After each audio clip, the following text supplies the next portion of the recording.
This podcast is a member of the Place to Be Nation family. Visit us at placetobenation.com, the only place to be in your pop culture world. This is It Was a Thing on TV. Spoiler number 1 is Dr. Lee frowns. It stinks. What is going on? What is going on? Episode 136, submission number 953. Lil Bush. Phrasing. Lil Bush aired. I'm sorry. Little Bush phrasing. I'm sorry. It's staying in, by the way. Oh, definitely. That's got to stay in. Okay. Anyway, Lil Bush aired on Comedy Central from June 13th of 2007 to May 15th, 2008 for 2 seasons spanning 17 episodes. Oh. One of which has yet to air. Yet to air? I don't think it's airing, my friend. No, it's not airing, but no. Yeah. Anyway, play the theme music. God.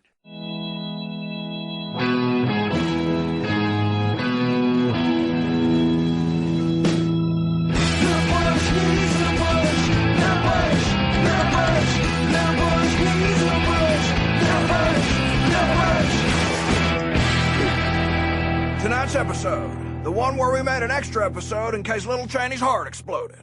Hey, remember when Muppet Babies hit and all of a sudden everybody had to have a piece of the baby making action? Not that baby making action! Oh. What is it with you and phrasing tonight? I don't know. But yeah, you had the Disney babies, you had the Looney Tunes Nursery babies. Oh, I love the Looney Tunes Nursery babies. Baby Looney Tunes, that's what I was trying to say. Didn't you have like a baby Tom and Jerry too at one point? Yeah, the Tom and Jerry kids. Uh-huh. The little Archies, which I imagine we'll talk about somewhere down the line.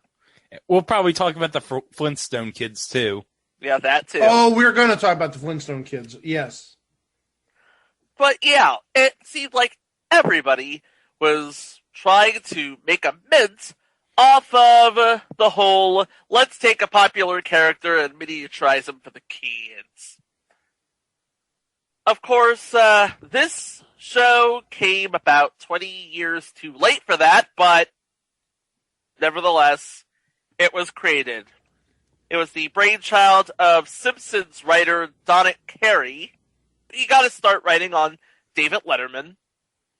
And then came up to be, are you ready for this, Greg? Yeah. The guy in the bear suit.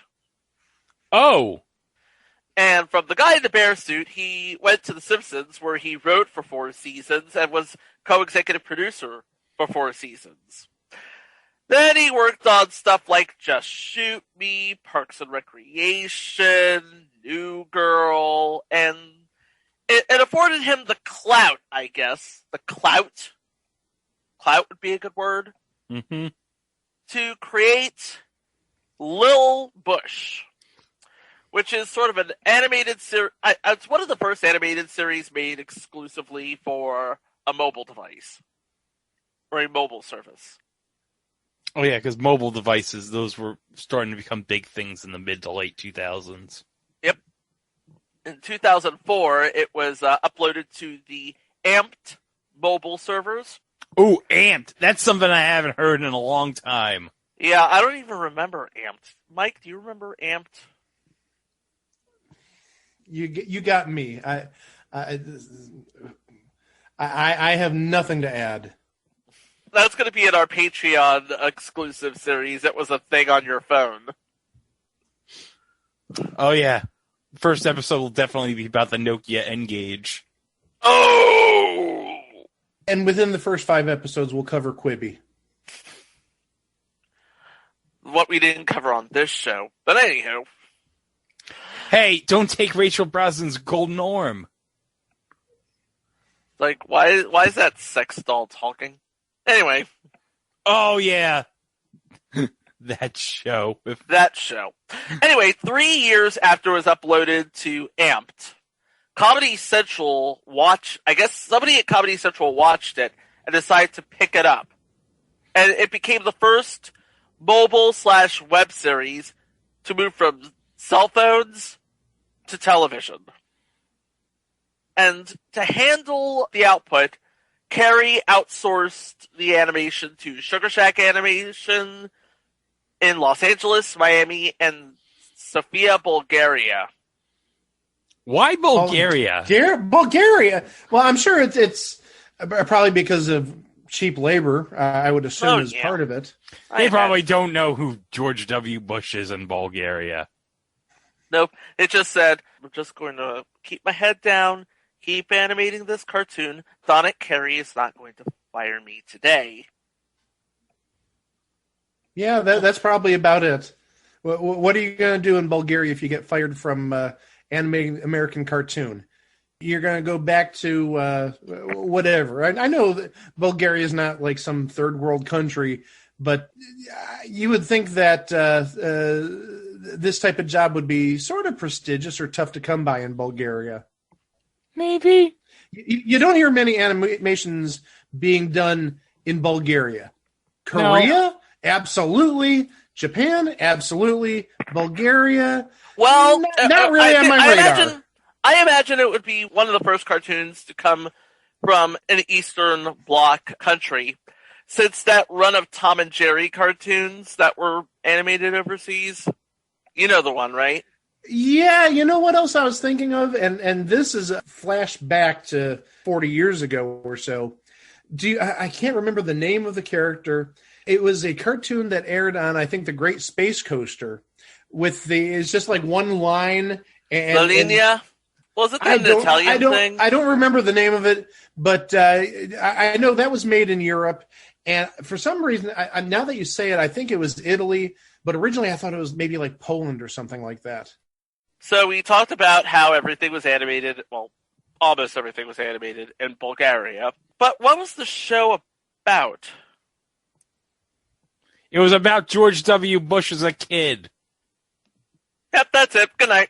Well, was it necessarily about him as a kid or just... I mean, everybody else around him was a kid as well. People older than him, younger than him. Yeah. So it was almost like being in like an alternate dimension of sorts. It was an alternate dimension. Yeah, it's an alternate dimension where like his dad is still president, but everyone around him in his administration are kids. Yeah. And his political opponents too, not just his colleagues. No. Everybody's little. Yep, everybody's little. We got Lil Bush, Lil Jeb, Lil Chaney, Lil Condi, Lil Rummy. Well, you know what? And of course, because we're all about equal time here, the Lil Democrats. Let's go over all the Lils right now, shall we? Not the littles from Deke, but the other littles. Yeah, the Lils from Deke. I like the littles from Deke. Oh. I love the Littles from Deke, and that's one reason why we're not going to talk about it on this podcast. We're never going to talk about the littles. Over my dead body, and I say that very loosely, given what I've been through the last 4 months. Hey, we'll talk about the Super Mario Brothers Super Show from Deke, though. Oh, that's coming very soon. Next month. Yeah. You can set your calendar by it. No, literally, you can set your calendar by it. Yeah, if you know what day we're talking about. Wink, wink, wink. wink. All right. You see what look I'm giving? Anywho, let's talk about all of your Lils here. Okay. Obviously, we have Lil Bush, the leader of the gang, who often makes choices without thinking about the consequences and is seldom corrected by his friends. My God, that sounds familiar. I'm sorry. That's fine. That's fine. Voiced by Chris Parson, who is known for, what is he known for? He has a very extensive voiceover background.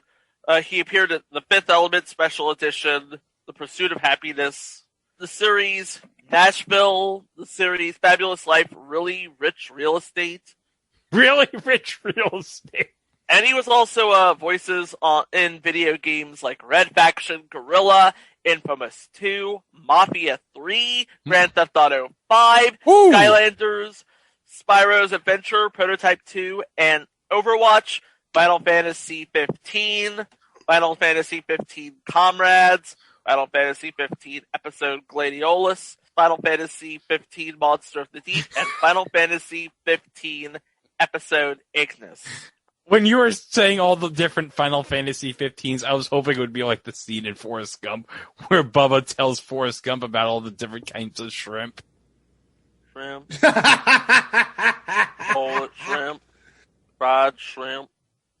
Barbecue shrimp. Shrimp burgers. Shrimp cocktail. Except it's all Final Fantasy 15 versions. Yeah. So needless to say, he has a very diverse resume. Yeah. And almost as diverse as the person he's voicing. Because like the real George W., Lil Bush enjoys giving people various nicknames. He has a crush on the new girl at school, Lil Laura. Oh, What a shock! What a shock! He refers to her as Chubby Nerd. Oh, jeez. What? And I don't picture Laura Bush as being a nerd. no. Or terribly chubby. No. No, she's like, It's like, she's not chubby. I mean, we talked about this on That's My Bush. yeah, She's quite lovely. yeah. Anywho, everybody calls him Lil George. Never mind that the show is called Lil Bush. And one of the running jokes is his friend Lil Condi he doesn't seem to understand that Lil Condi is a female. What? He's just like, he's one of the guys. I don't know. His father, Lil George's father, George Sr., played by Dave B. Mitchell, is the irascible commander-in-chief who is a somewhat straight man to Lil George. He is extremely weak, and he loves saltine crackers. And he and Barbara are swingers, and although he loves his wife, he has a specific time scheduled at work for, I'm sorry I have to say this, old people sex with his secretary. And of course, because this is about, not to get political here, but his morals seem to be completely based on voter opinions. And he seems to have an allergy for Asian people, as revealed in one of the episodes. Okay, hold on a second. I've got a theory on that. Go ahead. Okay, do you remember, this goes back about 30 years now. Do you remember the whole incident where George Sr. didn't want to eat broccoli? Yes! That I believe was with like the Japanese ambassador or some powerful people when he vomited, remember? Oh, the vomit. I'm sorry, the vomit. Yes. But still, the point stands. Oh, maybe it wasn't broccoli, but the vomit. Yes. Well, he famously hates broccoli. Yeah. Okay. Again, Dave B. Mitchell, his work is extensive. Just to some of the big points here. Winx Club, Doc McStuffins, WWE Slam City, Batman Unlimited, Teenage Mutant Ninja Turtles, Berserk, The Golden Age Arc 1, and the laptop narrator in that one episode of Girl Meets World. And he's got a diverse video game resume as well. Yep, just the big ones here. Ratchet and Clank Future, Spider-Man Shattered Dimensions, Spider-Man Edge of Time, The Amazing Spider-Man, Grand Theft Auto 5, Ratchet and Clank Into the Nexus, and Fallout 4, Far Cry 4, Halo Wars 2, Final Fantasy 15, Marvel vs. Capcom Infinite, Mortal Kombat 11, Team Sonic Racing, and Mafia Definitive Edition. Yeah, he also did Mario and Sonic at the Olympic Games Tokyo, and he was Knuckles the Echidna. Yes. So a recognizable character. Yeah. If you're a fan of the Sonic video games, like I think all three of us are. Yeah. By the way, Sonic the Hedgehog 2 coming next year. Yep. There's a Tails I see.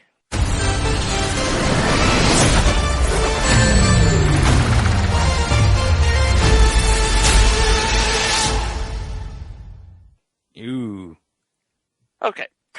Now, Barbara Bush is voiced by Mara Carey, who, if I'm not mistaken, is Donna Carey's mother. She is the... Oh, God, I can't believe I'm about to say half the things I say on this episode here, okay? She's the sexually frustrated wife of the president, so much so that she once resorts to having a tryst with Lil Chaney. She also admitted to having an affair with Michael Dukakis, and she was confused with a polar bear in Gay Friends. Barbara Bush was a Frankenstein of presidential parts added with the woman parts that he brought to life, giving her the head of George Washington. What? Wait, what did you say about... A Frankenstein of presidential parts. No, before that. She was confused with a polar bear. Before that. She admitted to having an affair with Michael Dukakis. Good night, everybody. And Greg is dead. I can't believe you actually said all that and you actually went to college and are possessing a college degree. I went to university. I'm a respected scientist. I'm talking about an animated version of Barbara Bush who has an affair with an animated version of Michael Dukakis. And apparently was confused with the polar bear. And who is confused with the polar bear. This is my life, ladies and gentlemen.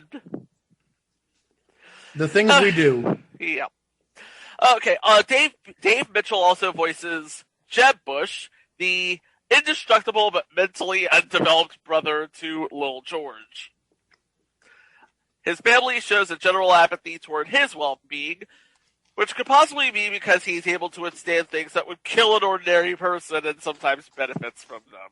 In one episode, Jeb withstands a nuclear blast, and another climbs onto a missile about to be fired, but appears completely unharmed after the dust clears. When Jeb is hit in the head with a frying pan, he speaks normally, then voiced by Colin Malloy, who is a singer-songwriter and frontman for the band The Decemberists, which are a really good band, and openly criticizes his father's governmental decisions. Jeb is treated like a pet, and he's taken for walks, given flea dips, and eats from a bowl with his name on it, often next to the actual family dog, Bernie. Oh, yeah, he's treated like a second-class citizen on this show. He's sort of the Meg of the show. Shut up, Meg. Next up is Lil Chaney, the best friend of Lil George. He growls incoherently, rather than speaking, with the occasional interjection of a contextually relevant word or phrase. Like, usually he's like, and contextually it would be like, massive heart attack. The rest of the characters appear to understand him, much like Kenny on South Park. By the way, Lil Chaney is voiced by series creator Donna Carey. And he's also an expert on foreign languages and acts as a translator. As a testament to his deranged, violent tendencies, he consumes raw, sometimes living, meat and blood matched with foods high in saturated fats. His favorite food is chicken. Chaney snack. And his father appears to be Darth Vader. Yeah, he comes across as, let's say, the ultimate evil character, the ultimate bad guy. Lots of, how can I put this? Artistic license. Then we have his... artistic license. Next we have Lil Condi, who's obviously supposed to be Condoleezza Rice, voiced by Ann Bilella in Season 1, who's known for having done voiceover artists in commercials, and Kari Wahlgren in Season 2, and if we were to list all of Kari Wahlgren's credits, we'd be here forever. Yes. I'll just say... Samurai Champloo, Phineas and Ferb, Rick and Morty, Fairly Odd Parents, Final Fantasy VII, Dirge of Cerberus, Kung Fu Panda, Legends of Awesomeness. Like I said, if we were to list all of her credits, we'd be here forever. Right? Right. Yeah. Oh, absolutely. I'm just looking at some of them right now, and yeah, she's on the new Animaniacs. She does voices on that. And again, just going through her video game list. I mean, there's some games that, you haven't heard of, but then there's Final Fantasy 12, and you've got Ninja Gaiden 2, Spider-Man 3, Prince of Persia, Final Fantasy 13, Final Fantasy 14. Boy, I wonder if she's also in Final Fantasy 15, like everybody else in this show, apparently. I can tell you right now, yes. Yes, she is. I see it. Aranea Highwind. Yeah, I see it right there. Sid, I believe. The daughter of Sid. Anyway. So needless to say, she has, a very diverse background. Mm-hmm. She is the voice of reason for her friends, though they routinely ignore her advice, and she has a huge crush on Lil George, so much so that she does his homework for him and even gains an abundance of weight. She also takes piano lessons for her parents' amusement, and in an unrelated episode, she becomes a drug addict on prescription pills and requires the help of her friends to become clean. Then his other best friend, Lil Rummy, who's supposed to be, obviously, Donald Rumsfeld, who's voiced by the great Iggy Pop. And they got Iggy Pop for this. They got Iggy Pop for this. And if you don't know who Iggy Pop is, what podcast are you even listening to? Well, no, who are you? I mean, it isn't even the podcast. It's Iggy freaking Pop. Anyway, Lil Rummy seems to be the only remotely intelligent character aside from Lil Condi. He always displays a sadistic side, possibly resulting from the fact that he is abused by his father. According to Comedy Central, he's kept around as a scapegoat, and this is verified when George Sr. says one way to cover up a scandal is to blame it on Lil Rummy. This is the second cartoon series in which Donald Rumsfeld is depicted as a regular or semi-regular character, the first being future entry Kid Notorious. And then you have, again, because we're all about equal time, there are the Lil Democrats. We have Lil Hillary, voiced by Kerry Walgren, who's the girlfriend of Lil Bill. Not that little Bill. Who works at an abortion clinic after school just for fun. Oh, God! Lil Barack Obama, voiced by Tim Meadows. Oh, well, that's good. Tim Meadows got some work. Yep. He is nuked by Lil George when he's seen sneaking a cigarette outside the White House. He also leads Lil George's friends after Lil Bush abandons them for Lil Tony Blair. He attempts to enlist their help in building a home for humanity for a single mother, but the gang burns it down, assuming that the plan was to commit insurance fraud or turn it into a dungeon and force single mothers to fight to the death or something. And he used the money to buy themselves scooters. He frequently says, "Yes, we can," to answer questions. Lil Al Gore, voiced by Chris Parson, who's always encouraging others to be eco-friendly, and is shown with an extremely eco-friendly house, many inventions created by himself, including a time machine, and an interconnected series of ropes which he create a net that catches dreams. He calls it the Internet. Lil Nancy Pelosi, sewing a flag with rainbow-colored stripes. She's also nuked by Lil George, who is voiced by Donut Carey's half-sister, Martha Carey. Lil John Carey, Lil Carey's voice bores Lil Bush in the gang. He loves ketchup and says that someday he might marry it. 'Cause get it, he married Teresa Hines Carey. He's married to the Hines heiress. Lil John Edwards, who is obsessed with hair in reference to his $400 haircuts. Oh, gee, if only they knew what else John Edwards was doing. Oh, Greg, don't say that. No. Guys spoke at my graduation, I'll have you know. Anyway. But also, at the same point, Greg's not wrong, but no, Greg. Yeah. And Tiny Kucinich. Kucinich. Tiny Kucinich. Oh, speaking about tiny people. He wants to fly someday with the doves, and sometimes has to be handled like an infant. Man, remember when Dennis Kucinich was a presidential candidate? I remember when Dennis Kucinich was the mayor of Cleveland. and almost bankrupted us. Just Wow. Yeah. And now he's lost his mind. And no, actually, he's running for mayor in Cleveland again. Wow. I think it's this year or next year. What? Yeah. What? He's going to try mayor again 40-some years later. What? Is he going to be running on the Putin? Once enough? Is he running on the Putin platform? Oh, jeez. Okay, and then there's no comment. Move on. And next you have the assorted, because in the world of Lil Bush, you're either a friend of Lil Bush, a Little Dem, or one of the assorted rabble of extras. We have Lil Mark Foley, Little Mark Foley, who is fond of texting. Oh, yeah. Lil John Ashcroft, who is shown singing the iconic Let the Eagles Soar to very poor reception. Lil John McCain, who says that's the straight talk at the end of almost every statement. Loves chocolate milk. Disrespects Lil Bush when he's hall monitor.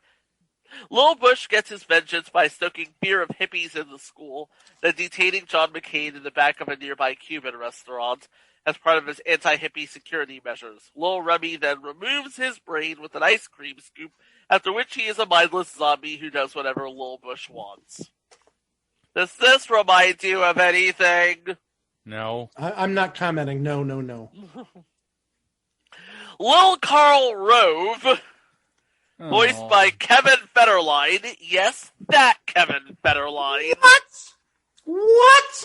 Was this Little Carl? I'm sorry. I never thought I'd hear the phrase Little Carl Rove, voiced by Kevin Federline. Was this in between when he wrestled an Invisible Man on Monday Night Raw? Y'all want to hear me rap? No.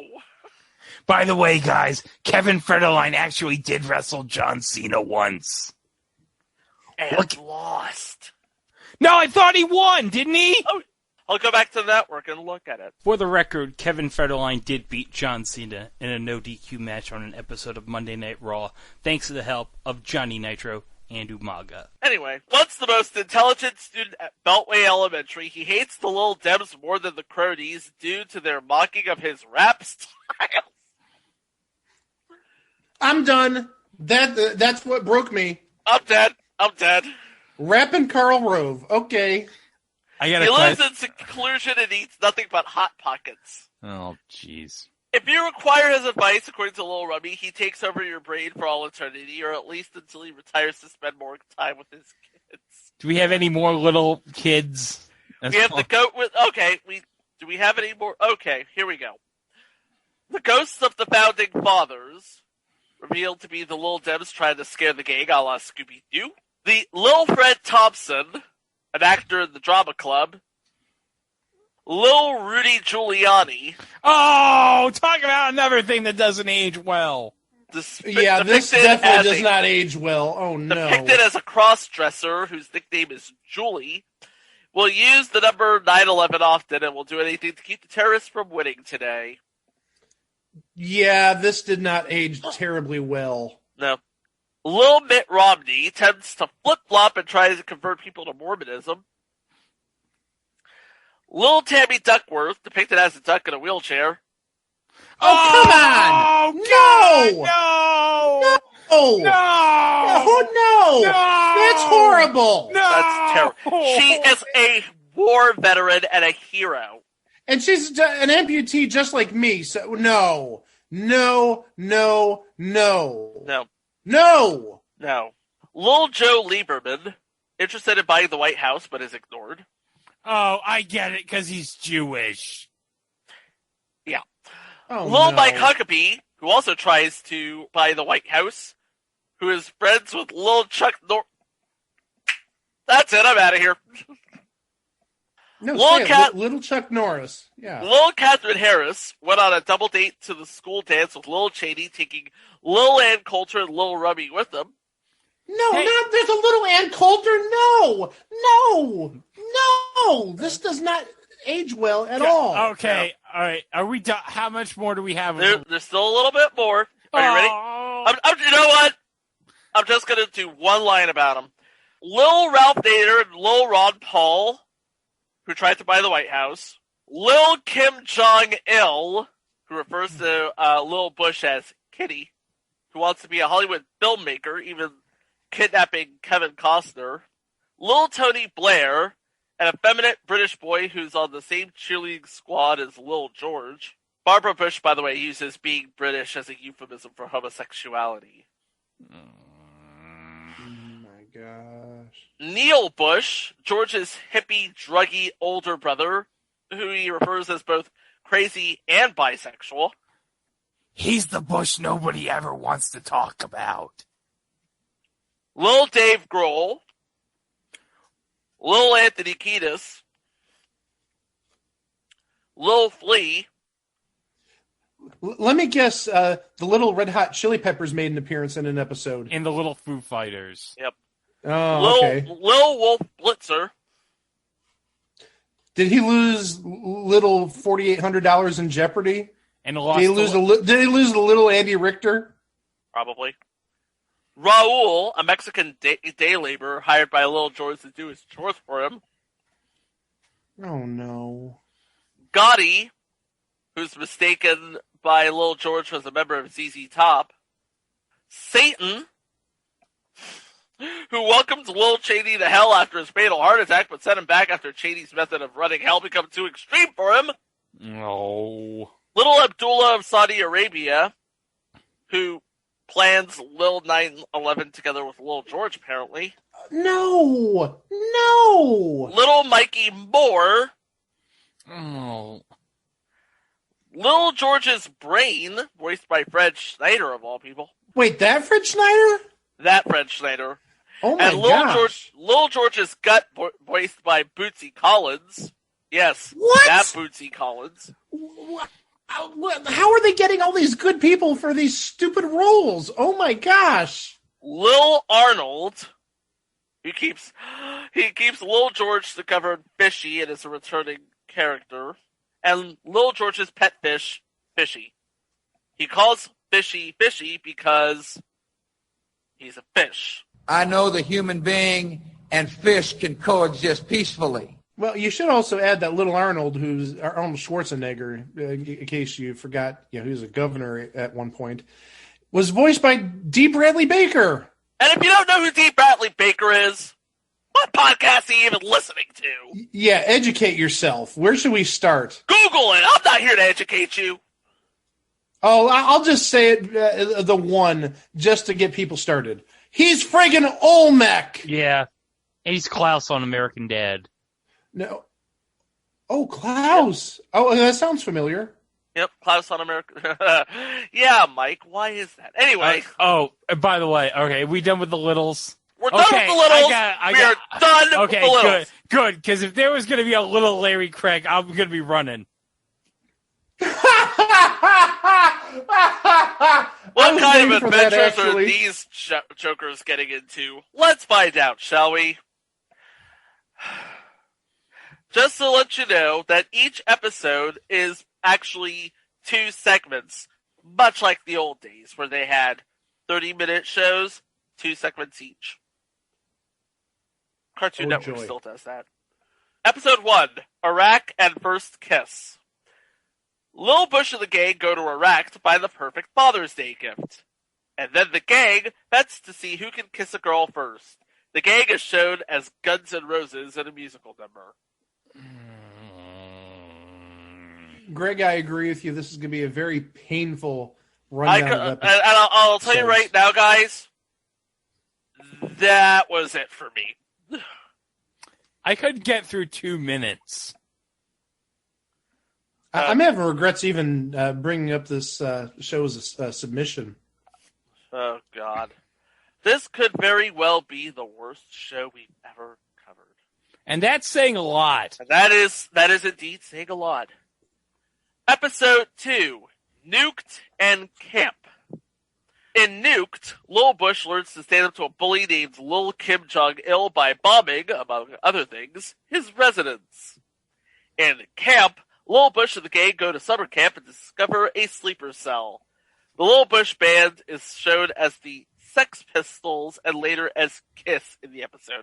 You see, like other cartoons of the way back when, you had a musical number and the gang was a band. See a pup named Scooby-Doo. Episode 3, Gay Friend, Mexican. In Gay Friend, Lil Bush meets Lil Tony Blair, and the two become close friends and cheerleaders for the school's football team, while the gang begins to blindly follow Lil Barack Obama in Lil George's place. And in Mexican, under his father's threat of canceling Martin Luther King Day, I'm guessing George Sr. consulted with Woody Johnson. Lil Bush and the gang find an alternate way to complete their chores, with the help of illegal immigrant workers. The gang parodies Wham! And Tony Basil in their musical numbers. Episode 4, Global Warming Hall Monitor. In Global Warming, the gang try to thwart Lil Al's Lil Live Earth concert, featuring the Lil Foo Fighters and Lil Red Hot Chili Peppers, to secure the Earth's future as a completely flooded, uninhabitable wasteland that the gang sees as an awesome water park. Oh, God. In Hall Monitor, Lil Bush competes with Lil John McCain for the position of Hall Monitor by exploiting the school's fear of hippies. The band ends up parodying Red Hot Chili Peppers, wearing only socks during their performance in the first short, and in the second short, they parody the Grateful Dead. Episode 5, Evolution, Press Corps Dinner. In Evolution, Lil Chaney goes to hell after perishing of a heart attack, where he proves himself more evil than Satan, and Lil Bush becomes a born-again Christian and denounces evolution. In Press Corps Dinner, Lil Bush is the headliner at his father's Press Corps Dinner when he discovers he has a knack for comedy. The Lil Bush Band parodies several rap artists, including Eminem and 50 Cent, in an anti-evolution video. Oh, God. Episode 6, Haunted House, Hot Dog. In Haunted House, Lil Bush and the gang spend the night up in the haunted White House attic and are visited by the ghosts of the Founding Fathers, which turn out to be the Little Democrats in disguise, except for the real ghost of George Washington in search for his head. This short parodies the chase scenes and imagery of Scooby-Doo. And in Hot Dog, Lil Bush and the gang meet Little Michael Moore, who intends to expose their torture of the school cafeteria workers in an attempt to bring back the American institution of hot dogs when the school decides to be in favor of a more multicultural menu, based on the Abu Ghraib torture photos. Oh, Jesus. The hot dog episode also features Jeb with a short-lived but greatly improved intelligence as a result of a frying pan blow to his head. This is the episode that was produced but never aired as a backup. And we'll get to it in the liner notes in a moment, but here's what happened. The episode is called Walter Reed. Lil Bush and his gang put on a concert at the nearby Walter Reed Veterans Hospital, which accidentally brings media attention to the atrocious conditions there. As punishment, he and the gang must raise money for repairs, which eventually spend on themselves. Which features Henry Rollins as the voice of an injured veteran that Lil Bush nicknames Halfsy. No! No! Okay. No. Just absolutely not. What? I mean, no. Okay, now, according to the liner notes, this storyline was produced but never aired as a backup episode. The network was worried that the story of show number 105, the heart attack episode, with Lil Dick Cheney dying of a heart attack, would be insensitive to air if the real Dick Cheney ever had a heart attack. It appears on the Lil Bush Season 1 DVD, along with an introduction from Donnet Carey and writer Opus Moreski. Now we have 9 full episodes and 1 half-C in Season 2. St. Patrick's Day. The little gang doesn't want the Lil Dems to ruin St. Patrick's Day with their liberal and tolerant St. Patrick's Day float, so they enlist the help of Lil Carl Rove, who gives them advice and does some bad rapping as his alter ego, MC Rove. Meanwhile, First Lady Barbara gets a tanning bed and inadvertently cooks her liver. Comedy Central greenlit this, ladies and gentlemen. They greenlit this crap. For a second season, too. Episode 9, Big Pharma. When Beltway Elementary's book fair is taken over by a drug company, it becomes a drug fair, and all the little cronies get hooked on prescription medications. In order to kick their addiction, they face off against the big pharmaceuticals company's charismatic CEO, voiced by Phil Lesh of the Grateful Dead. Meanwhile, George Sr. attempts to appear more manly for the State of the Union by taking beard growth pills. Unfortunately, the side effects involve a prolonged and prominent boner. Gross. Why couldn't he just do what Beavis Butthead did and put some glue on his face and cut his hair and just glue it on his face? Because that would make too much sense. Now, hold on. We had a situation earlier this week where a woman used Gorilla Glue as hairspray and she had to get surgery. There might be your reason. Perhaps. Maybe not. Don't ever use Gorilla Glue. Or if you're going to use Gorilla Glue, use it on things it was meant to be used for. Not body parts. Not body parts. Episode 10, Crony Breakup. After a big fight, the Lil gang break up. Each of them finds comfort in new friends. Lil Mitt Romney, Lil Rudy Giuliani, Lil Fred Thompson, and Tiny Dennis Kucinich. With the new friendships turned disastrous, the little cronies put their differences aside in a heartwarming, vomit-filled reunion. Meanwhile, Jeb Bush inadvertently invents a new diet craze called the pudding hole, which involves leaving a hole in your stomach so food can pour out. Oh, God, no. Nope! Nope! Nope! No! No! No! No! No! No! No! Hell no! Episode 11. Katrina. Oh, God. George Sr. and Barbara punished the little gang for destroying the White House by sending them to New Orleans to help with the rebuilding effort after Hurricane Katrina. Oh, okay. Okay. They end up creating a surprise Mardi Gras float out of a tank that was supposed to be a FEMA trailer and money that was being kept from the residents. Okay, that seems more in character now. Trying to cheer up the residents. They instead crash into one of the levees and flood the city. Meanwhile, George Sr. and Barbara cannot pay off the mortgage for the White House and look to sell it, with many of the local politicians looking to buy it. They eventually pay it off with all the money on the Mardi Gras floats. 12. 3 dates. With the school dance coming up, little George doesn't know whom to take. His brain advises him to be cautious, but George plows ahead and ends up inviting 3 dates. Once they get to the dance, featuring a Good Charlotte cover band, Good Charlotter, who, by the way, is played by Good Charlotte.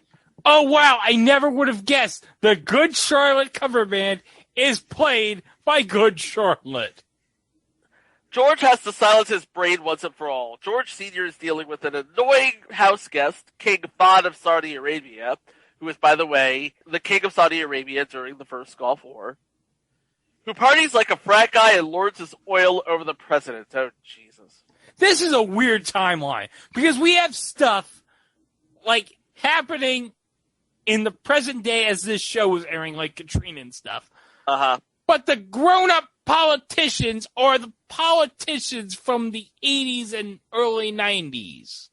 Yes. Oh, gosh. I just saw the capsule for the next episode. Oh, boy. This is progressively getting worse with each successive episode. It's like it started bad and has only gotten worse. This is the opposite of WandaVision. This is the opposite of WandaVision. Where every episode gets better and better, this show keeps getting worse and worse. Yeah. Weekend at Saddami's.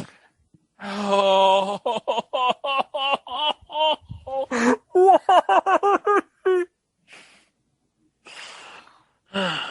It's spring break, and Lil George and the gang joined George Sr. on a camping trip to Baghdad. Lil George tries to impress his father and fix Iraq at the same time by digging up Saddam Hussein's body and turning it into a real puppet dictator, a la Weekend at Bernie's. Oh, Jesus Christ, no. I'm almost afraid to see what the B plot is. Oh my god. Meanwhile, Lil Bill Clinton convinces all the Lil Democrats to spring break on South Padre Island. When some of their antics end up on video, Lil Dem's Gone Wild becomes the top-selling DVD. Oh yeah, because remember, Girls Gone Wild was like the big thing at this time. Girls Gone Wild. What was the thing on TV? There, I said it. Next up, oh boy. Only a few more episodes, folks. Afghanistan. When Osama bin Laden is diagnosed with a weak heart, he finds the only perfect match for a donor is Lil Chaney. Al-Qaeda kidnaps Lil Chaney, forcing Lil George and the gang to smoke him out of his hole in Afghanistan. Meanwhile, Barbara gets her groove back in Jamaica. Episode 15. Wedding. When Lil Bill Clinton invites Lil George to his rainbow party, Barbara and George realize he's growing up too fast. They decide the best way to preserve George's innocence is in a purity wedding in which he marries Barbara. When Lil George decides his own father's a better match, they're forced to have a gay wedding, sending Barbara into the arms of super smooth man about town, Colin Powell. Jeez. That's how they're going to treat Colin Powell. Yeah. As a super smooth man about town. Oh my gosh. He's a freaking war hero, for heaven's sakes. Yeah! Episode 16. Pooty Poot. Oh, God. Oh, here comes the Vladimir Putin episode. Yep. When little Vladimir Putin and Lil George start a schoolyard rivalry, it escalates to Lil Putin poisoning Lil George, whose head swells to 5 times its normal size. After some training from former wrestling champ Barbara Bush, Lil George faces off against Lil Putin in a classic playground battle. Meanwhile, Lil Chaney has been partnered with Lil Nancy Pelosi and is given a watermelon to care for as their child. When it becomes apparent that their watermelon is a lesbian, Lil Chaney has some hard choices to make. 'Cause get it? Dick Cheney's daughter is a lesbian. Oh, jeez. Yeah, no, okay. I don't even think I can make it through the last one. Okay. This is horrible. Okay, we talked about how the John Edwards stuff doesn't age well, but I will say, the Vladimir Putin stuff with him poisoning people, that has aged very well. That ages all too well. This is it. Last one. Anthem / China. In Anthem, the Lil Gang is up against the Lil Dems at a battle of the bands for who can write the best new national anthem, featuring a super secret, super surprise, awesome musical guest star. And in China, the Lil Gang faces off against China, where they must win the Olympics to save America from being recalled by the Chinese. What? Well, I guess the Beijing Olympics were going on at this time. Yes. Well, they were a few months away from happening, the Beijing Olympics. And then it got canceled because, really, how much time are you going to have left with George W. Bush when he's about to leave office? Yeah, it got canceled because, duh. This only has a short shelf life. You only have 2 years worth of jokes to make. That was one of the common complaints that was taken from Metacritic. The common complaint is that the show comes too late in Bush's presidency to remain topical. Then, of course, there's all the jokes about, well, everything. This is the opposite of That's My Bush. Yeah. That's My Bush and Lil Bush are just basic polar opposites at this point. Because at least with That's My Bush, at least Trey Parker and Matt Stone have a history of making great entertainment. Here, Donnet Carey has all of the freedom he had at The Simpsons, but nobody rating him in. Nobody's telling him, you know what, this is a terrible idea. Don't do it. Yeah. You know, TV Guy had the nerve to say The Ropers was the 49th worst show of all time. If they saw this crap, they'd be like, man, we were wrong about the Ropers. Basically. Okay, I'm going to tell you right now, it is available on DVD, obviously. And I'm assuming that once Paramount Plus launches, it'll be available there. Oh, that's actually something I'm very curious about, is after Paramount Plus launches, if that might be in the archives, which actually I was thinking just that. It probably will be in the archives. It's part of Comedy Central's history? Question mark? All I can say is not everything on Comedy Central is South Park and or the High Court. Well, yeah, I mean, how many bombs has Comedy Central had over the last 20 years or 25 years? Yeah, for every Daily Show, you get the David Spade show that was on at 11:30 for a brief while. Yeah, and for every Chappelle show, you get Mind of Ned Wholeness. Yeah, no. You see what I did there? Yes. That's Carlos Mencia's real name. He just wants you to think it's Carlos Mencia when it's actually Ned Wholeness. Yeah. And oh my gosh, I'm not doing an eBay prices right on this, but I'm just searching for the DVD on eBay. The first season is reasonably priced. You can probably get it for anywhere from probably $7 to $10. But season 2, good luck. Taking a look, the least expensive season 2 copy that I see that's sold within the last 3 months or so was $47.50. Are you kidding me? Really? For season 2, yes. Seriously? And actually, the highest price is $70. People paid $70 for this on eBay. People paid $7 for it. If you ask me... No, not 7, 70. 70. With a 0. You know, you can do so much more. Yeah. A fool and his money are soon parted. Oh, I think we need to erase this from our memory. That's what we can say about it. This should never be touched again. This may be, as Greg said, the worst episode we've ever covered. And we've covered the ultra-racist Carter Country. And what else could you put in the list? I mean, those are like the two big offenders right now. Oh, my gosh. I need to like cleanse myself thoroughly after this. This did not age well in the last 15 years. Can I just say this, Mike? You had the nerve to watch 5 minutes of Manimal and be like, no, I'm not done anymore. You would rather watch Manimal than this. Admit it. I would rather watch Manimal than this. I would watch Manimal over this, yes. I'd watch Manimal all day. Yeah. Simon McCorkindale, baby. And it goes back to Simon and McCorkindale. It's about to go all the way back because Lil Bush, God, I wish this wasn't a thing on TV. Lil Bush, a show that did not age well. Not even remotely, no. Wow! Ka-ching. After these messages, we'll be right back. You know, you two lovebirds got to be over 21 if you're going to buy beers. Quit flexing. I've been doing lat pulls since noon, baby. Check out the sign. Try and buy without legal ID and you could get fined, busted, or dusted. ID? ID?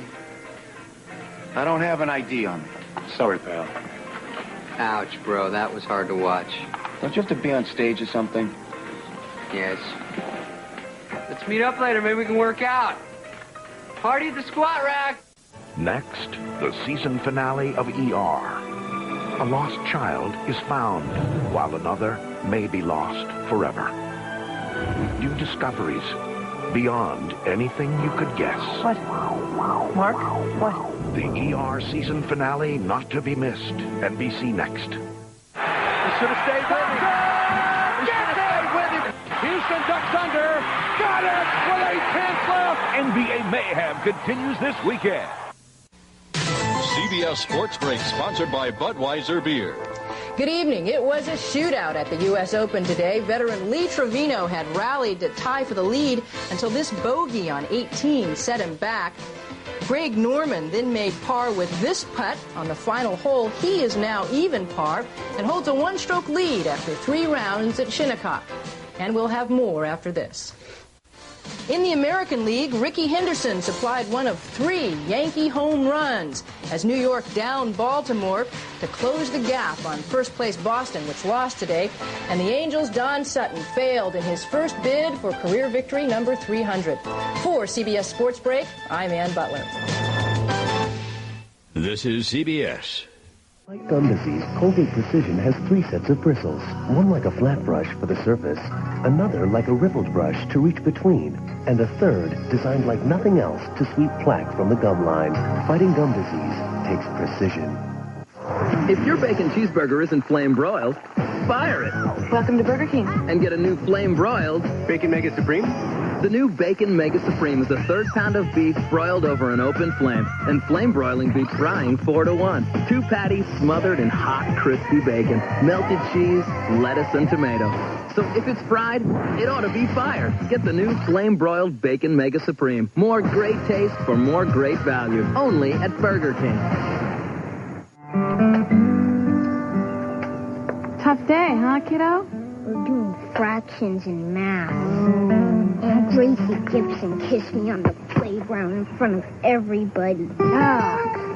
Sounds like you need a bedtime story. Mom. Car chases? Cool. When your day needs a little turnaround, Blockbuster has 9,000 ways to make it a Blockbuster night. How about another story? Yeah, I got one. With boys, kids, and girls. You've made many friends on Thursday night. Now meet Ross. You know, you probably didn't know this, but back in high school I had a major crush on you. I knew. I always figured you just thought I was Monica's geeky older brother. I did. Oh. Do you think it would be okay if I asked you out sometime, maybe? Maybe. Okay, maybe I will. Friends, Thursdays this fall on NBC.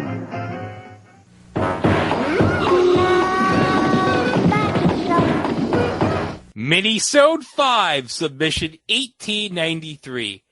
The Barack Obama commemorative gold plate commercial. The Barack Obama commemorative gold plate commercial aired around late 2008 to early 2009. Well, guys, history was made in November of 2008 when Barack Obama became the 43rd man to hold the office of the presidency. No. Because Grover Cleveland, he was not elected twice as a Democrat. I'm not going to sing the rest of the president's I am song. going to go to my grave with this. Grover Cleveland is not 2 different people.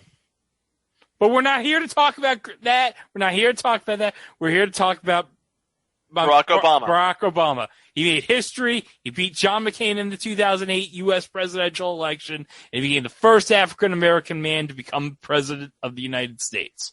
So, what happens when you have a big historical event? You have swag. You have swag. And obviously you have companies, they want to get in on this sweet action. They want to get on this historical moment. Cue a group called the American Historic Society, which is best known for selling gold and silver coins on TV. Wait, are these the same people who have the Civil War chess set, or is this somebody else entirely? I think this is somebody else entirely. Okay. Yeah, I thought like the Civil War chess set was maybe not Franklin Mint, but something similar to that. Oh yeah, that's right.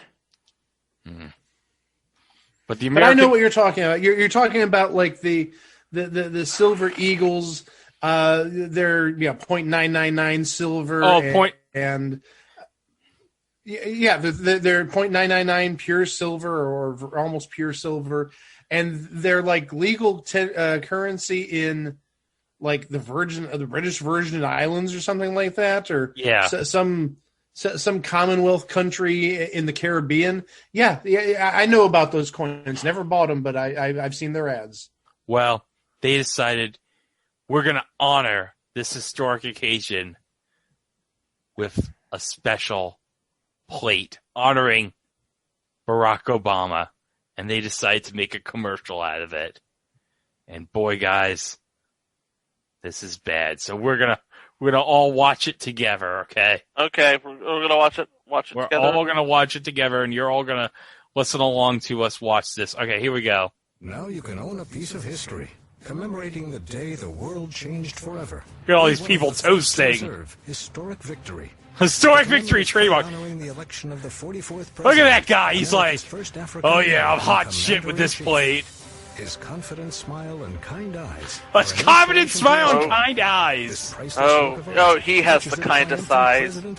Surrounded by the American flag. Surrounded by an American flag. And they get fireworks on the plate. Historic victory is crafted of fine porcelain. Fine porcelain. Accented in 22-karat gold trim. The election date and they have the date in case you're dumb. And changes come. Changes come! Look at these kids. They're like, wow. Si se puede. Seal of the American Historic Society. Look at that! Undetermined 27 electoral votes!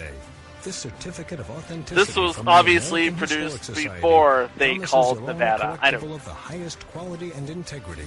It comes with a display stand. Or curio case. Or proudly hang it on any wall. Why would you hang it on your wall? Has been strictly limited to just 65 firing days. After that, the die will be destroyed forever. Sad music. The die will be destroyed forever after 65 days. But there's a limit on 2 plates. I never thought this day would come. And now we own a piece of history. Our generation has spoken, and now this special treasure will be cherished as a prized family heirloom. For generations to come. Yes, you can own a piece of history authorized by the American Historic Society with bonus display stand and certificate of authenticity for the first issue price of only $19.99. Oh, $20. $20 can get you that plate. Plus shipping and handling. Remember, this issue has been strictly limited with only and of course, the American Historic Society is a wholly owned subsidiary of Telebrand, 79 Two Bridges Road, Fairfield, New Jersey. Now, I need to get this off my chest. I remember back in the 70s, my parents had some plates, and they had Hummels and stuff like that. I don't remember plates being a big thing back in the 80s, 90s, and 2000s, leading up to 2008. When did plates become even remotely fashionable? I don't know.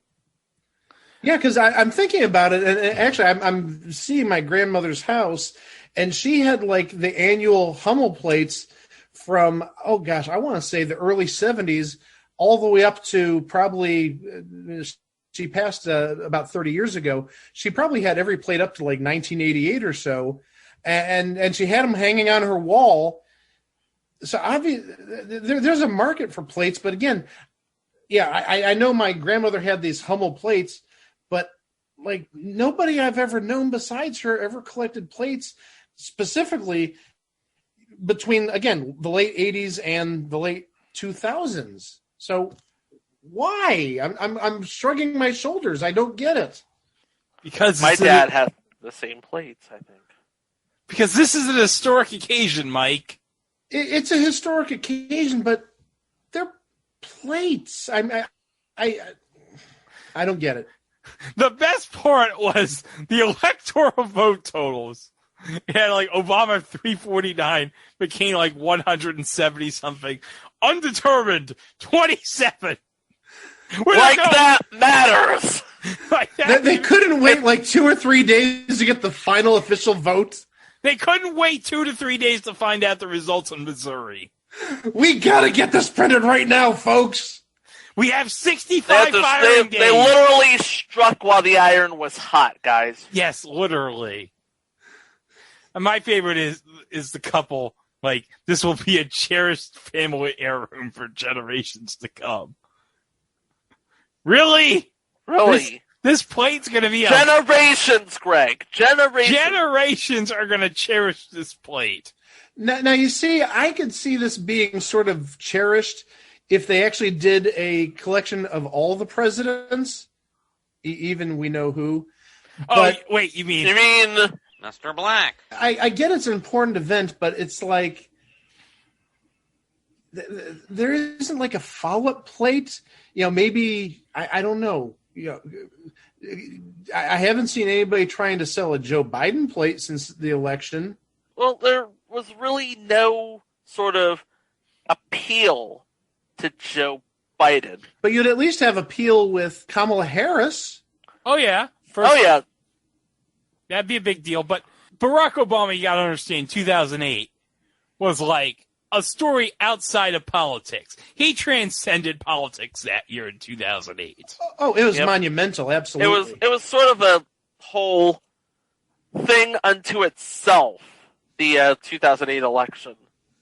And even more so when Barack Obama won it. It became this thing unto itself. It became this large rallying point. Like, yes, this is... Like, that night in 2008, we were like, yes, this is America. We are atoning for our original sin. Of course, we knew then what we know now. We wouldn't be saying ourselves such things. And I'm not looking, and I'm sure Chico is neither, but I would just love to see how much these go for on eBay. Yes, certainly, because this is the way things work right now. Certainly, somebody got it up to themselves to buy two. You buy two, and then he'll buy two, and he'll buy two, and he'll buy two, and we'll put them all on eBay,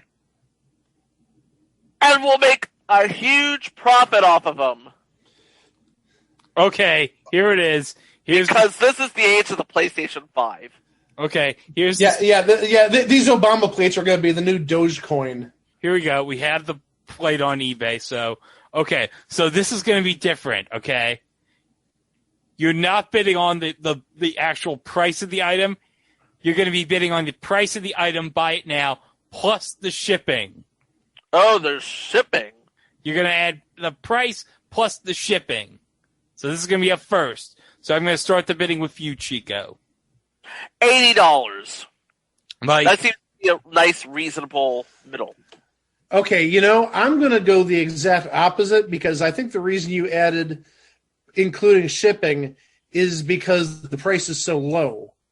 So I'm going to go $12.99. Okay, the price of the plate is $25. And the shipping is $20, meaning the total is $45. Mike wins. $20 to ship that? $20 to ship it. And you're only getting a $5 profit off of it. That's not how you do eBay. And also, if you consider inflation, I'm sure it may be a losing proposition at that point. Yeah. Yeah. I don't know. It's like whoever did this, I don't think they know how to do eBay right. No. Or shipping. I mean, I couldn't see it being $20 to ship that unless $19 is like styrofoam peanuts to make sure it doesn't break. I wonder when they ever build the Barack Obama Presidential Museum in the library. I hope to God this will be in the museum. Well, I was actually in Chicago last year. I should have gone there. I don't think they fully completed it yet. Oh, my mistake. Well, that's why I didn't go there, obviously. Yeah, because obviously, don't presidential libraries usually take like years to finish when they get built? Well, you could put a tarp over the tower of Mr. Black. Oh, I was going to say, it's really easy to make a library for him. You just go to some CVS and buy all the coloring books. Isn't that... No, that's for the other guy we just covered. Oh, boy. Oh, jeez. Well, what do you... I'm now going to ask. I withdraw the question. Yeah, as you should. Well, the Barack Obama commemorative gold plate in 2008, that was a thing on TV. And on your countertop, and on your wall. Yeah, damn straight. Oh, the Barack Obama commemorative gold plate. Who at the American Historic Society thought, we gotta capitalize on Barack Obama's election in 2008 with a gold plate? Oh my God, that commercial's just something else. Something else. Okay, folks, here at the Place to Be Nation Pop Experience, we've had some good shows drop over in the last week. First, we go with episode number 12 of Making Mount Rushmore, and in this episode, Matt Souza, Steve Riddle, Sean Kidd, Tim Slomka, and Logan Crossland join Andy Afferton to discuss what 80s one-hit wonders deserve a place on their respective lists. Is Take On Me a no-brainer? What about Come On Eileen? We'll rip it, grab a spot. Does Tainted Lover, 8675309/Jetty deserve a place? And after that, they discuss which 90s one-hit wonders will be part of the grouping. Kitty argue the Macarena should get a spot. Will Tub Thumping be included? Today we got back in the conversation. About You Only Get What You Give, and Ice Ice Baby. In episode 9 of Piece of the Action, Matt welcomes Jennifer Smith back to the show to watch the 1987 classic Lethal Weapon. Listen as Matt and Jenny discuss Mel Gibson, Danny Glover, Gary Busey, Mike's favorite, and he's gonna love this, Gary Busey Pet Judge, Baths, A Daughter with Lust in Her Eyes, Gaping Holes in Kitchens, Electrocution, Bad Villain Names, Ridiculous Fight Scenes, and so much more. Are you too old for this stuff? Well, even if you are, enjoy the new edition of Piece of the Action. And in episode 39 of Laugh-In Theater, Andy welcomes Steve Riddle to a live watch of the 2009 comedy The Hangover as they discuss Vegas bachelor parties, blind spots, running gags, Vegas hotels, letting the dogs out, Jägermeister, being part of a Wolfpack, the High Roller package, Phil's Breaking Point, Heather Graham's filmography, which I hope includes the second season of Twin Peaks, Getting Tased, Stu's lack of corridor safety, which spices Tiger's Love, The Damaged Bell, Sofa Pizza, and Jonas Brothers concerts. So remember, he wasn't a sailor, he was a bartender on a cruise ship. Also, be sure to check out the PTPN Wrestling Network, which includes a dive into topics running the gamut of today's WWE through yesteryear, as the feed includes the Place to Be podcast, Main Event, Jenny and the Gems, Body Pressure Luck, PTB NXT, the NWA Saturday Special, NWA Crack and Roll, Chicken Salad, the Special Relations Podcast, Highway to the Impact Zone, and so much more. Subscribe today. And while you're at it, subscribe to Jennifer Smith's The Jenny Position feed as well. This is the home of Geek and Sassy, Talking Pop, Freak Out Drive-In, The Journey Through Infinity, Telling Stories, the Brother-Sister Rewatch Podcast. You heard about Pluto, Bianca's First Time, and more. And at the North-South Connection, brought to you by JT Rosero, Chad Campbell, Aaron George, that's the place that gives you Wrestling Warzone, No Holds Barred, The Extreme 3A Dance, The Ruthlessly Aggressive Podcast, Carolina Dreaming, Shrink Wrapped, Jeff Learns Wrestling, and more. Also, Glenn and Scott Butler are continuing their spectacular journey through music, films, and more on the Non-Toxic Fanboys podcast, where they try and enjoy the things they love. Find them at Non-Toxic Fanboys on Twitter and at nontoxicfanboys.com and subscribe wherever you get your podcasts. And we have our 2021 stretch project going on, determining the greatest WCW wrestler of all time. You have until the end of the year to do research, promote matches, and build your list. You can go to PlaceToBeNation.com for more information, or check out the Pro Wrestling Only message board. And be sure not to forget to check out PlaceToBeNation.com each and every day. We have new voices bringing you fresh takes on articles in the worlds of wrestling, sports, and pop culture, including Trent's SmackDown on Fox Report, This Week in the WWE by John Crow, Steve Riddle's Wonderful World of Disney Reviews, Paul's Perspective, Matt's live-action Disney movie reviews, and Ben's unpopular opinion. And if you're doing online shopping at Amazon.com, be sure to click on the Amazon banner on the right side of the PTPN homepage, or use www.PlaceToBeNation.com. It'll take you right to Amazon to help out PTPN at no cost to you. Okay. 2 topics down, we got one more topic to finish out, and, well, we have to go back to 2019, just 2 short years ago. There was a short-lived spring football league that we all loved dearly, and it was the Alliance of American Football. So, listen to this episode as we all collectively blame the owner of Chico's favorite hockey team for killing this promising league, and enjoy the AAF episode. Episode 137, Submission 588. The Alliance of American Football. The Alliance of American Football lasted one season from February 9th, 2019 to March 31st, 2019, and their games aired on CBS, CBS Sports Network, TNT, and the NFL Network. There were also games that aired on BR Live, but really, screw BR Live. Well, guys, we don't have the XFL this year, unfortunately. No. Stupid pandemic. But Dwayne, listen, I have your Funko Pop from Jumanji right here. I just got this. All right, I'm looking forward to the XFL coming back in 2022. And for God's sakes, please, just get one full season. Just one full season. I need to root for a football team in New York again. All right. I hope you guys are bringing back all the teams again because I want to root for the Guardians. Okay. So just please, Dwayne. All right. That's all I ask for is one full season. Please. That's all I ask. Okay.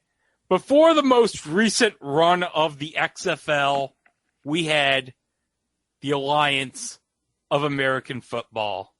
Yep. And it was to be the next great spring league of professional football.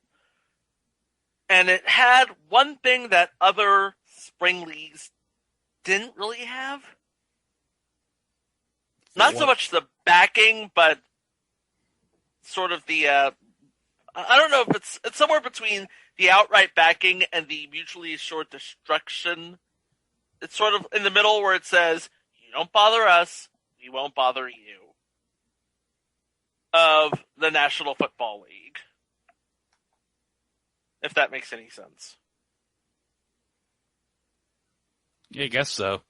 I mean, NFL Network did air Alliance games. Yeah, they did. And CBS did produce said Alliance games. And it was all just a product. It looked like football. It felt like football.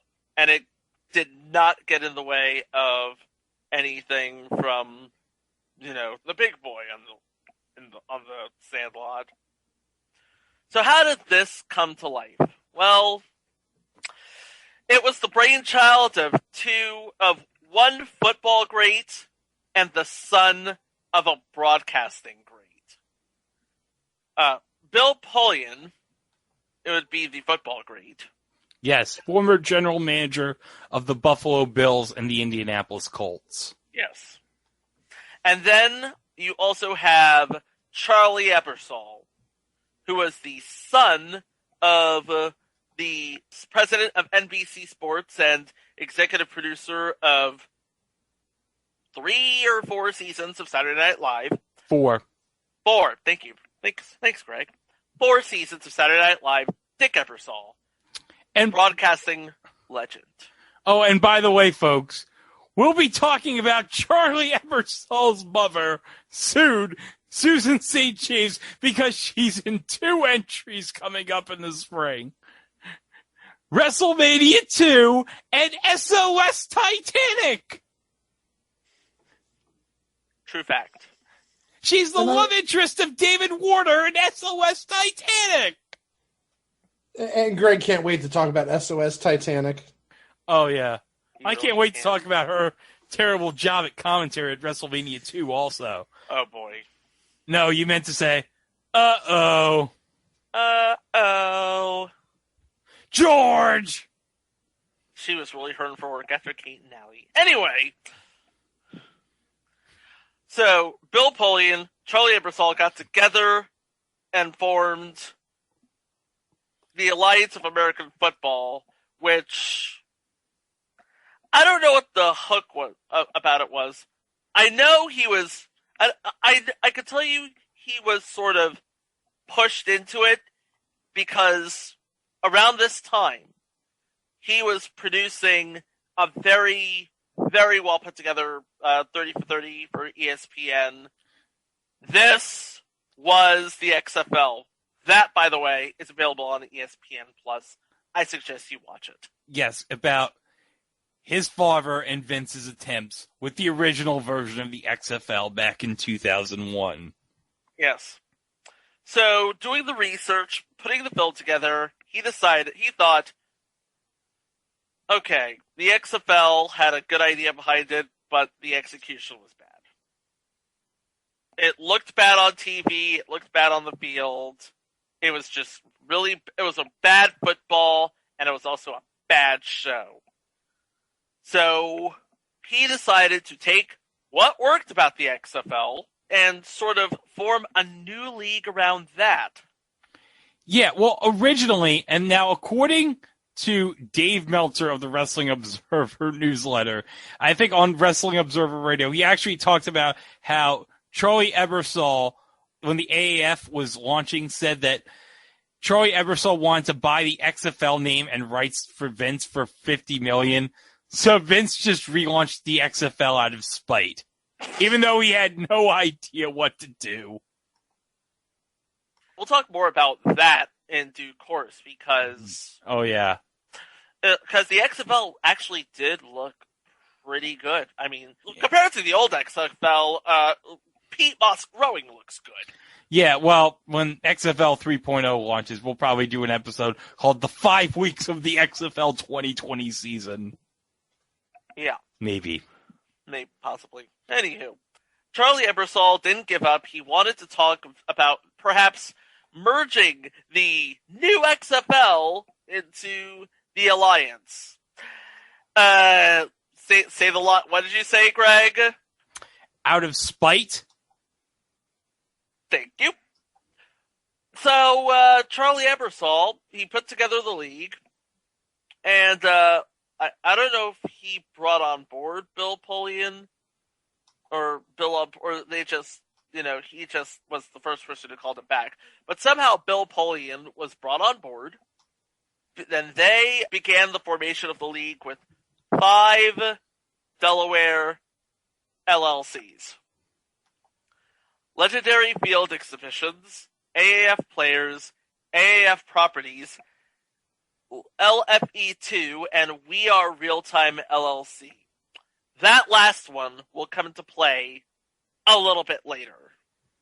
But all of these companies would be controlled by Charlie Ebersol through his Ebersol Sports Media Group, with minority investors in any one of the 5 companies. Now, the league itself, having launched in 2018 as an entity, would be overseen by, and I've got the list right here thanks to Truth by Consensus Wikipedia, among other people, former NFL general manager Bill Polian, former Pittsburgh Steelers safety Troy Polamalu, executive J.K. McKay, Steelers receiver Hines Ward, former Giants and Raiders defensive end Justin Tuck, retired referee and current Fox NFL rules analyst Mike Pereira, and Ebersol's father, Dick Ebersol. They had some big names. You got your Mike Pereira, you have Hines Ward, you have Troy Polamalu. Dick Ebersol. Yeah. Even though Dick Ebersol kind of wasted all that money on the Olympics rights. Well, it's like, hey, it's not his fault they're terrible. Well, actually, it would be his fault that they're terrible. Yeah, just show the damn events live, Dick. This isn't 1972. Hey, remember when you showed basketball live in 1996? Remember how awesome that was? Okay, I'm the only one who remembers basketball in 1996. Okay. No, I didn't know if you were talking about Olympic basketball. I was talking about Olympic basketball. Okay! I was like, wait, they delayed the NBA on NBC? No, they showed the Olympics live. Oh, and they could do that because they were playing in the Omni at the time. This was before they, blew it up for the Georgia Dome. Phillips Arena. For Phillips Arena, thank you. So the first team was announced, the Orlando franchise, with, of all people to coach it. Oh, yes. Steve Spurrier. The old bowl coach, Steve Spurrier. Mm-hmm. And what can you say about Steve Spurrier but one of the all-time legendary coaches in college football? Yep. And also former USFL head coach.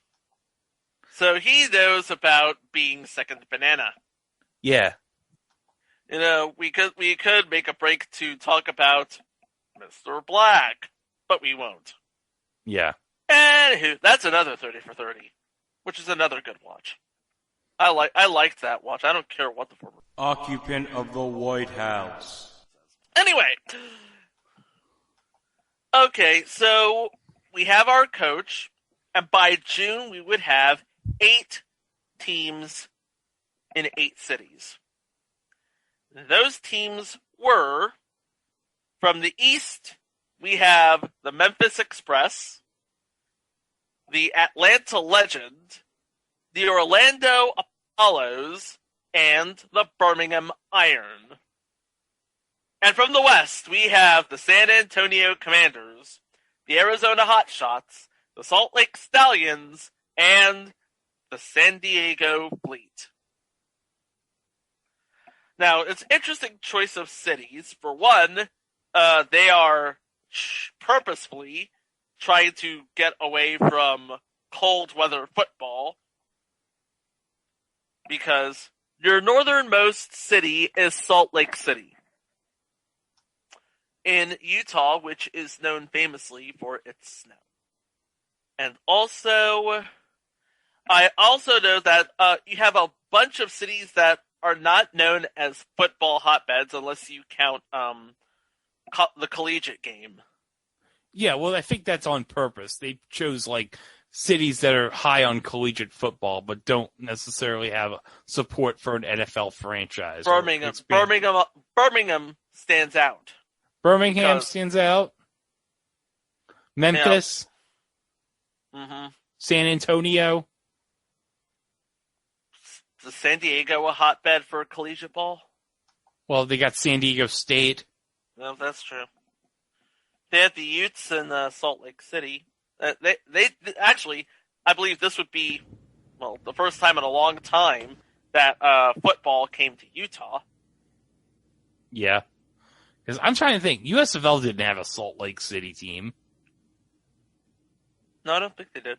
And I don't think hold on. Well, you're talking about pro football. I was going to say they have BYU football. They do have BYU football. They do have Brigham Young, yeah. Which is a really good program, BYU. Hey, Go Cougars. Hey, it produced Jim McMahon and Steve Young. Uh-huh. And the Detmer brothers. Did you say that because Ty Detmer played for your team? Well, I didn't say it because he played for my team. I primarily said it because both brothers, Ty and Coy, both were NFL quarterbacks. Yeah. Yep.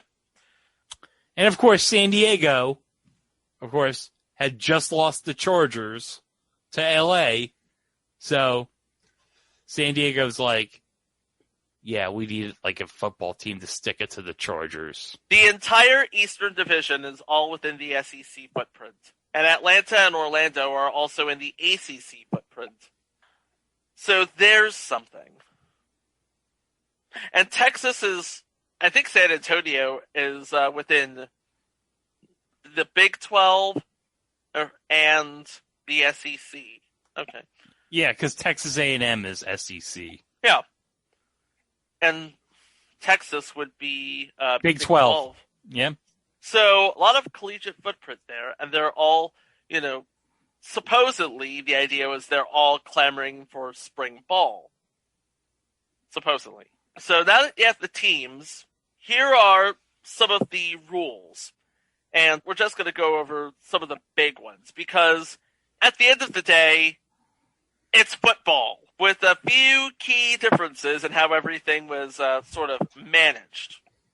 For one, each team had 52 players, with some selected by a territorial draft, which fielded college and CFL players, and 4 NFL players, and 4 NFL teams, sorry. with players from colleges outside the AAF football being allocated based on their most recent professional team. And only one quarterback could be taken from that region. And from there, you also had a protect or pick draft where you could keep your quarterback or select an unprotected quarterback from another team. Think of it as the quarterback version of Let's Make a Deal. And they did air the quarterback draft live on CBS Sports Network. Now, we're going to talk about a story from that quarterback draft right now. Talk about it right now. We're going to talk about... Okay, so we watched a video on YouTube from the YouTuber Flemlaw Rabs made back in May 11th, 2019 on 5 ridiculous stories from the last days of the AAF. And one of the stories involved former Cincinnati Bengals quarterback Josh Johnson, whose famous cousin is Marshawn Lynch. And Mike, do you want to describe this story? This is weird. But also at the same time, this may be like peak Marshawn Lynch. So Marshawn just happened to be at the draft with his cousin, Josh Johnson, as Greg said. And Marshawn, in case you don't know, he's not too keen with the media. Remember years and years ago at the Super Bowl week, he said something to the extent of, "I'm only here so I don't get fined."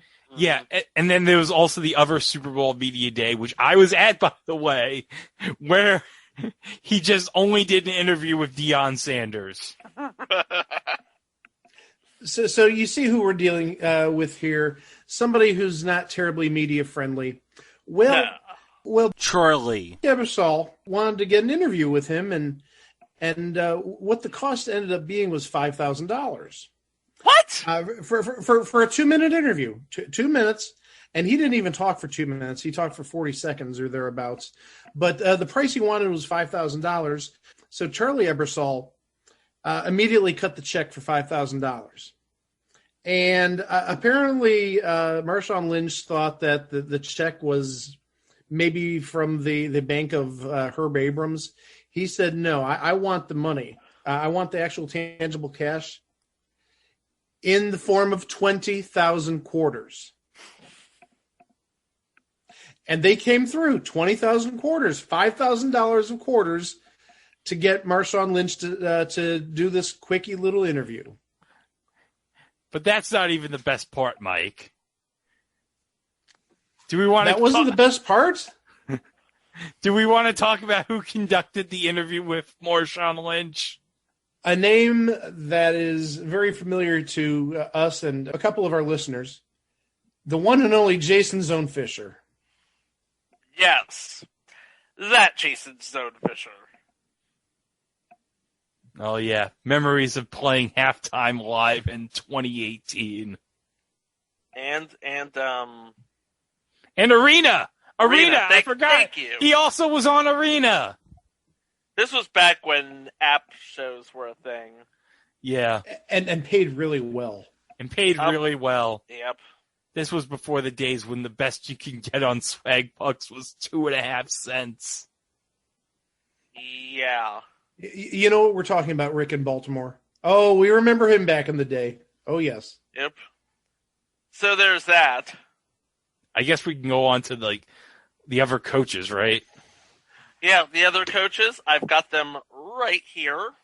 Yeah, because we talked about Steve Spurrier, but we also got, coaching the Arizona Hotshots. All right. Rick Newheizel. Are we talking about the same Rick Newheizel who was a coach at Washington and UCLA? Yes. Mm-hmm. So he's made the rounds. Yeah. Yep. And I forgot. And actually, I'm looking right now. I totally forgot. He really got his big break as head coach at Colorado back 25 years ago. Yeah. Yeah, those are some good Colorado teams. Yeah. So he's a definite known entity in the coaching world. Well, this guy's also a known entity, too, from the Salt Lake Stallions. Dennis Erickson, former national champion head coach at the University of Miami. Yes, he was. Mm-hmm. And coached the Seattle Seahawks. Yep. Yeah, I believe he was right before Holmgren. Oh, that wasn't the name I was thinking of, but yeah. He would have been with the Seahawks right before Mike Holmgren back in the 90s. And then for the San Diego Fleet, you got Mike Mortz, former Rams head coach. Greatest show on turf. Yeah, he's got a Super Bowl. Yeah. And then Memphis Express. Oh, we just talked about him 2 weeks ago. Mike Singletary. Yeah, boy. Yeah, and he had success as a coach with the 49ers. Yep, briefly until he got replaced by Jim Harbaugh. That's about it. I don't think Kevin Coyle, Tim Lewis, and Mike Riley were like... Well, Mike Riley spent his time bouncing from Spring League to Spring League. Yeah, because according to Truth Bike, it says his Wikipedia, last year he was the offensive coordinator / QB coach of the Seattle Dragons. Well, also, Mike Riley actually was a NFL coach at one point. Yeah, Mike Riley was coach of the San Diego Chargers from 1999 to 2001. So, yeah, he would have been the head coach Drew Brees' rookie year, I think. 2001 would have been Drew Brees' rookie year. So, he would have been coach. And also, speaking of spring leagues, he coached the San Antonio Riders of the World League of American Football back in 1991 and 1992. By the way, guys, we do have that on the schedule for next year. Damn right we do. Who else was there? Tim Lewis of the Birmingham Iron. He's remembered more as a player. Yeah. Yeah, he was drafted in 83. But 11th overall pick. Yep. But he was out after 4 seasons with a neck injury. Yeah. But he's bounced around as a coordinator over the years. Mm-hmm. He was on the defensive coordinator for the Giants, secondary coach for the Panthers, defensive back coach for the Seahawks, secondary coach for the Falcons. Oh, and last year, speaking of the XFL, he was the defensive backs coach for the St. Louis Battlehawks. So these are known entities, by and large. Yeah. But let's be honest, nobody is as known as Steve Spurrier. Yeah, he's the old ball coach. Yep. Yeah, he's the big draw. Oh, yeah. He's at least among coaches. Yeah. He's a legend. Indeed, he really was is. He won a Heisman Trophy, for heaven's sake. Yeah, he won a Heisman Trophy, and he won a national championship as a coach. The guy's a legend. Okay, so we talked about... Oh, wait, there's more to talk about as far as the game is considered. Ooh. Are we going to talk about Triple H? Wrong game. Oh. Sorry. So we have the 52-man teams. You also have a 150-minute hard-stopped show. Hard-stopped game. Because we have 60% fewer full-screen commercials. Wanted real-time links of 150 minutes. And the AAF aims to charge more money with product placement. Oh, yeah, there's product placement all over the place. Yep. Okay, you talked about how there was a set time, Chico. Yes. Well, guys, it's time for another segment. It's called Greg's Dad Has Stupid Ideas on How to Improve Sports.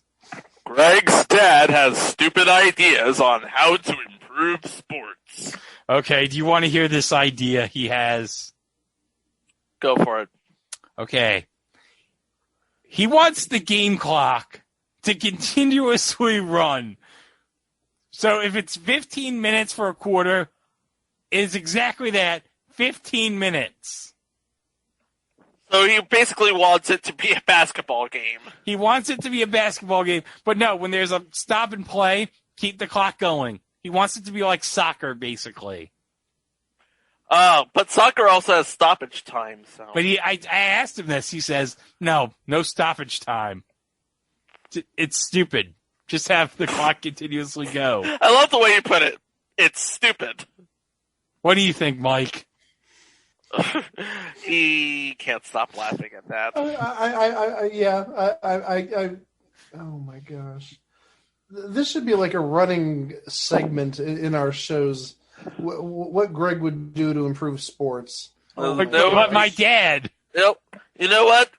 Keep your voiceover.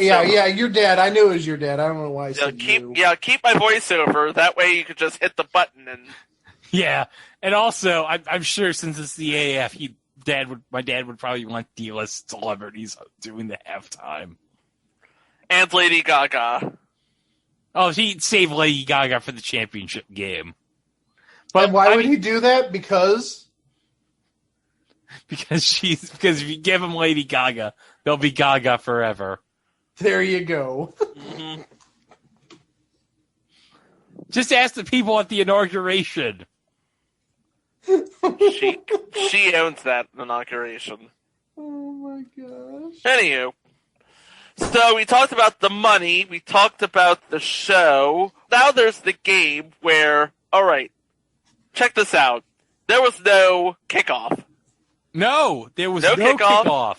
Every drive started at the 25-yard line unless you scored off of a safety, in which case it started from the 35-yard line. That is awesome. I like that. If you get a safety, you're rewarded with 10 extra yards. And there was no extra points. All of your extra points were to be scored via a 2-point conversion after a touchdown. I like that. It actually makes for a different dynamic of the game. You don't go for 1 point, you go for 2. And then you have, we went over the extra point. We went over, or I guess it would be the action point. As they used in the WFL. That was only 1 point, though. Yeah. The action point in the WFL. And the safety start. We haven't talked about the onside kick. Oh, yeah. So they didn't do an onside kick, did they? No, they didn't. They could keep possession of the ball by attempting an onside conversion from the 28-yard line and getting to the 40. So basically, they're doing a 4th and 12. And if they miss it, it goes to the other team.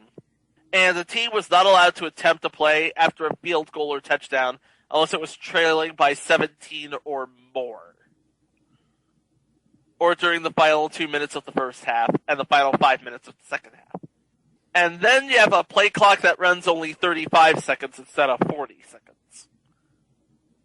Okay, I like that. Keep moving the game faster. Mm-hmm.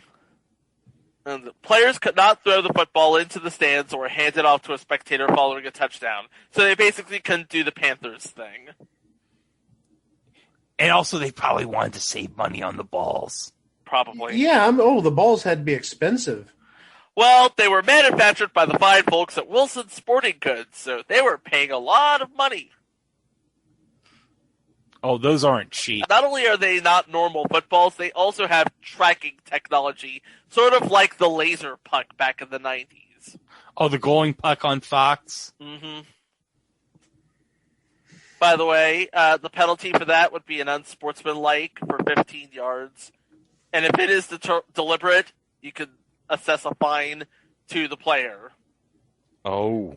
But aside from that, yuck it up. Showtime quarter, do the Showtime quarter, do the cell phone, do the bobsled, do the leapfrog, do the baby. We couldn't do the dreidel for Hanukkah because it's spring. Yeah. But you get what I'm trying to say.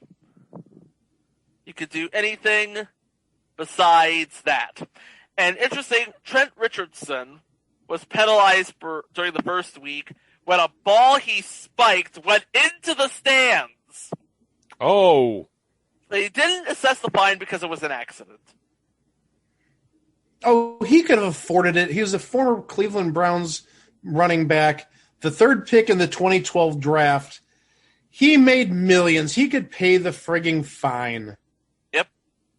And in the event of a tie, there would be a single overtime period under the high school football rules or the Kansas playoff rules, where each team would begin on their opponent's 10-yard line and be given one possession to score, no field goals allowed, and had a score remain tied after each team was given their possession, the game would end in a tie. I don't no like idea that. what would have, it was horrible. We don't, it's football. You don't do ties.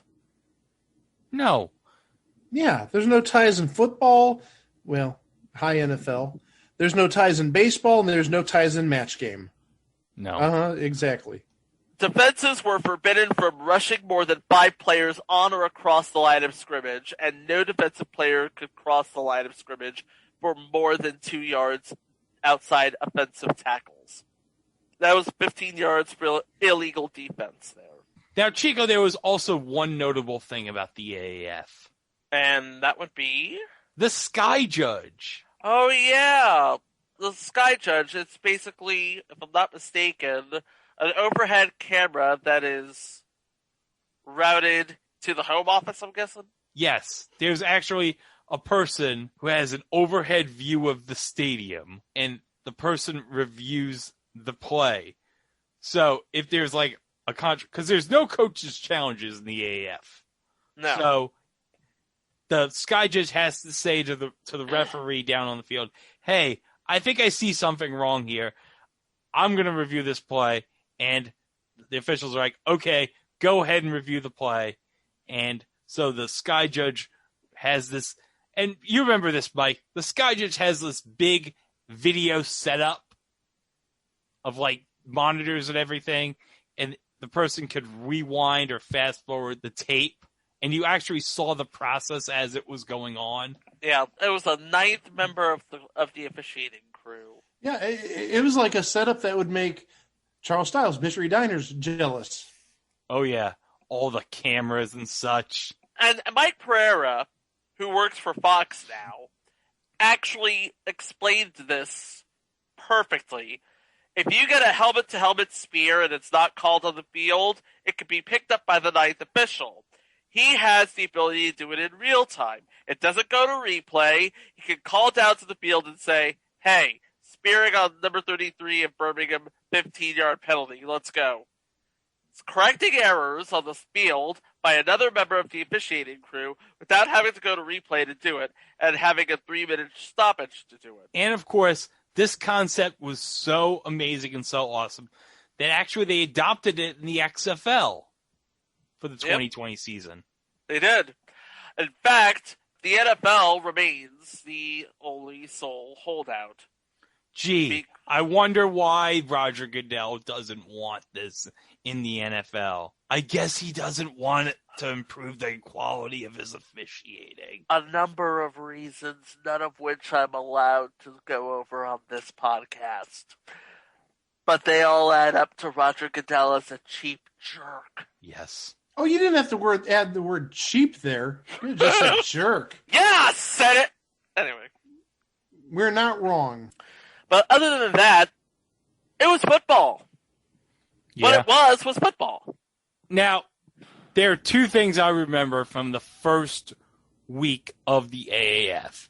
Now, remember, the first 2 games of the AAF were broadcast on the CBS network.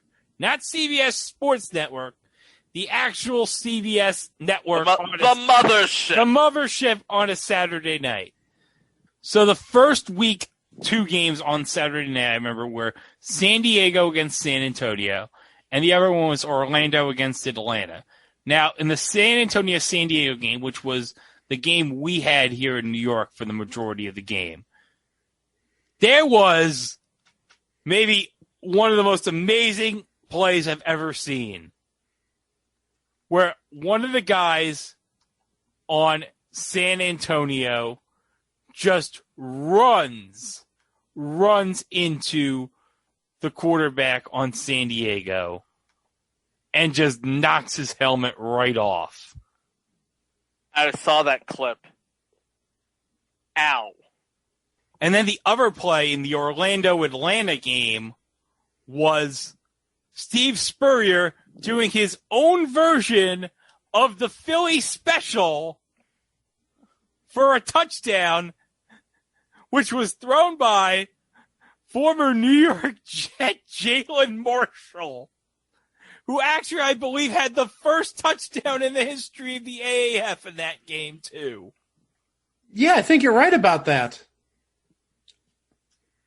I seem to remember you bringing that to my attention, that former Jet Jalen Marshall had the first touchdown in league history. Yeah, well, good for him. At least the former Mike McCagnon Jets draft pick actually threw a touchdown pass, unlike the guy on Memphis. He's referring to Christian Hackenberg. A.K.A. the worst pick that idiot Mike McCagnon ever made. You're not wrong about that. Nope. And Mike McCagnon was an idiot. Yep. And made many bad picks. Yes. Mike McCagnon, he made many bad picks. This was one of them. And he also had Manish Mehta sniffing his The bookworm? Yes.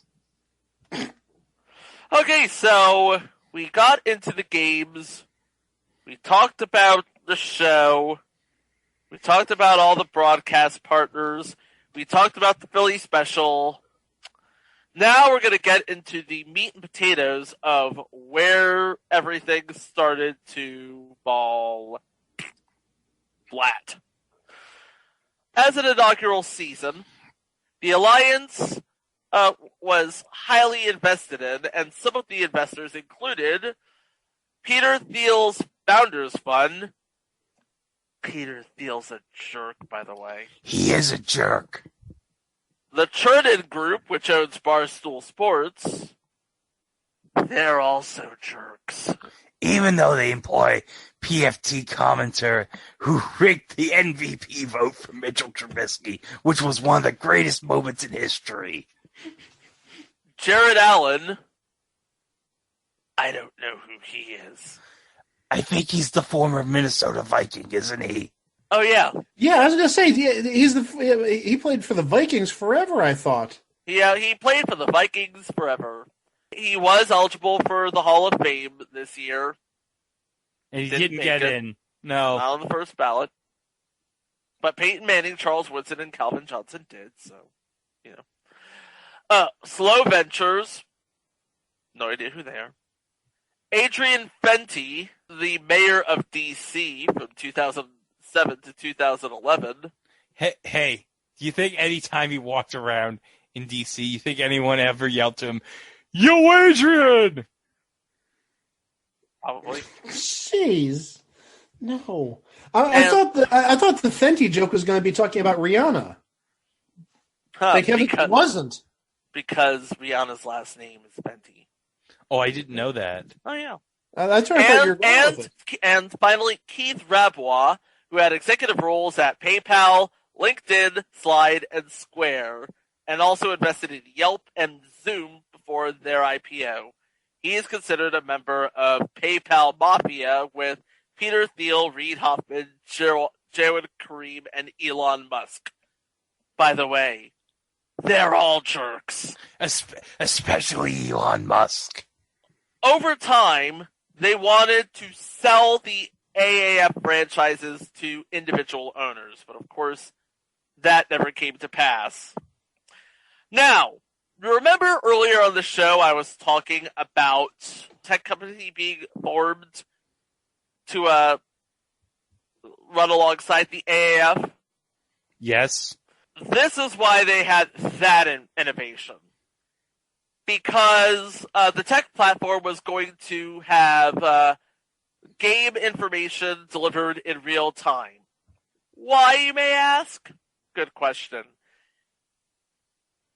2 words. Sports betting. MGM made an investment in the tech firm formed with the AAF and entered into a 3-year sponsorship agreement to become the official sports betting sponsor and exclusive gaming partner. Now, this marked the first time any sports organization had sold exclusive in-game betting rights to a sportsbook. So, real-time stats, real-time coverage, and now real-time gambling. And under those terms, MGM would own all the rights to the tech platform in the event the league ceases operations, preventing an investor from buying the league solely for access to the technology. Smart move. Very smart move. Smarter in retrospect. Yeah, very much so. Now, the League's app never fully implemented the gambling functions, but there was a whole lot of stuff that was in the offering that never materialized either. Not necessarily due to a failure of the League, but due to technical glitches and unfeasibility. If that makes any sense? Yeah. And much like the XFL, the league also had bonuses and scholarships for players based on performance and fan interaction. And each player got 3-year non-guaranteed contracts worth $250,000 plus health insurance with an escape clause to go to the NFL. This was believed to be purposefully targeting the XFL to prevent second-tier professional players from signing with the XFL if they played in the AAF in 2019. So this was screw you, Vince. Yeah, and that worked well. And also the league was, and how the league assigned players to teams was by and large a trade secret. But Landry Jones is a textbook example of how the league was willing to offer more money to marquee players if they were dealt to other teams. Like, Landry Jones was offered $1 million from Charlie Ebersol to play for the San Antonio Commanders. Well, he was offered, but he ultimately refused the offer. And he eventually went to the XFL. Same thing with Matt McGloin, because of the skepticism over the league, and he became a father, so. And he also was in the XFL. And also, tickets were low priced, $35 a sideline seat. Food was inexpensive, and, you had an idea where the money was going, but you didn't really have an idea where the money was coming from. So, at the end result, after week 3 or 4, it became painfully obvious to even the most casual viewers that the league was hemorrhaging money. We had coaches were being promised up to $500,000 for the title. And of course, you have $250,000 for each player. So, how do you solve this? You do what any millionaire would foolishly do. You throw money at the problem.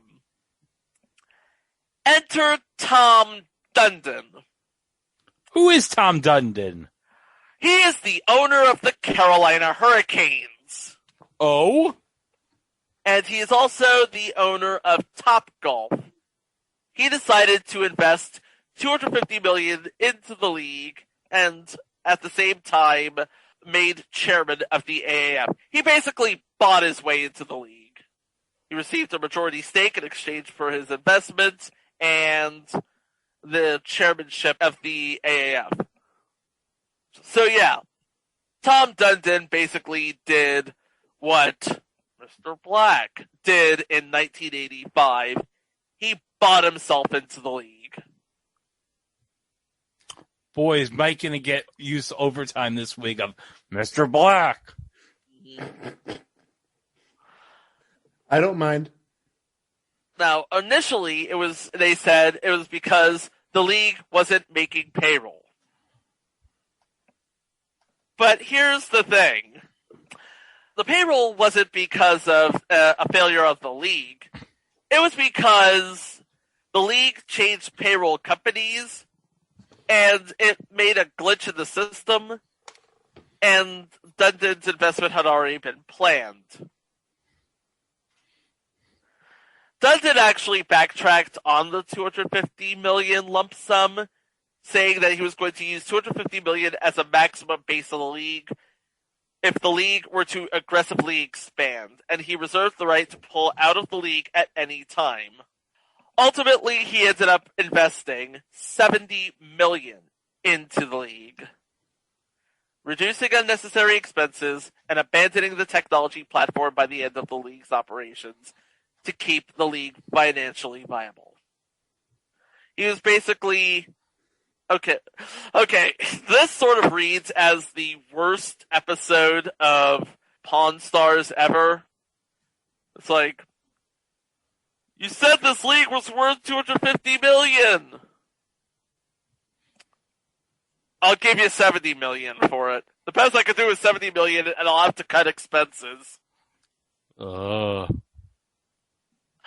from that, Dundon also wanted to change collective bargaining agreements to protect AAF players who may get injured and miss NFL playing time after the option was exercised that players could sign to the NFL after the league folded.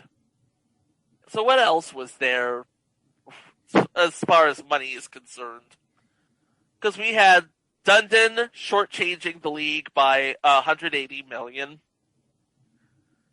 And then we had, oh God, are you ready for this? Oh no, what? One of the major investors was Minnesota Vikings minority owner Reggie Fowler. His pulling of funds led to the bringing on of Tom Dundon. And apparently Fowler's funds have been frozen by the Department of Justice after Fowler's indictment on charges of money laundering for cryptocurrency exchanges. Oh my gosh. Uh-oh. Yeah. Because nothing says legitimacy like cryptocurrency. Dogecoin.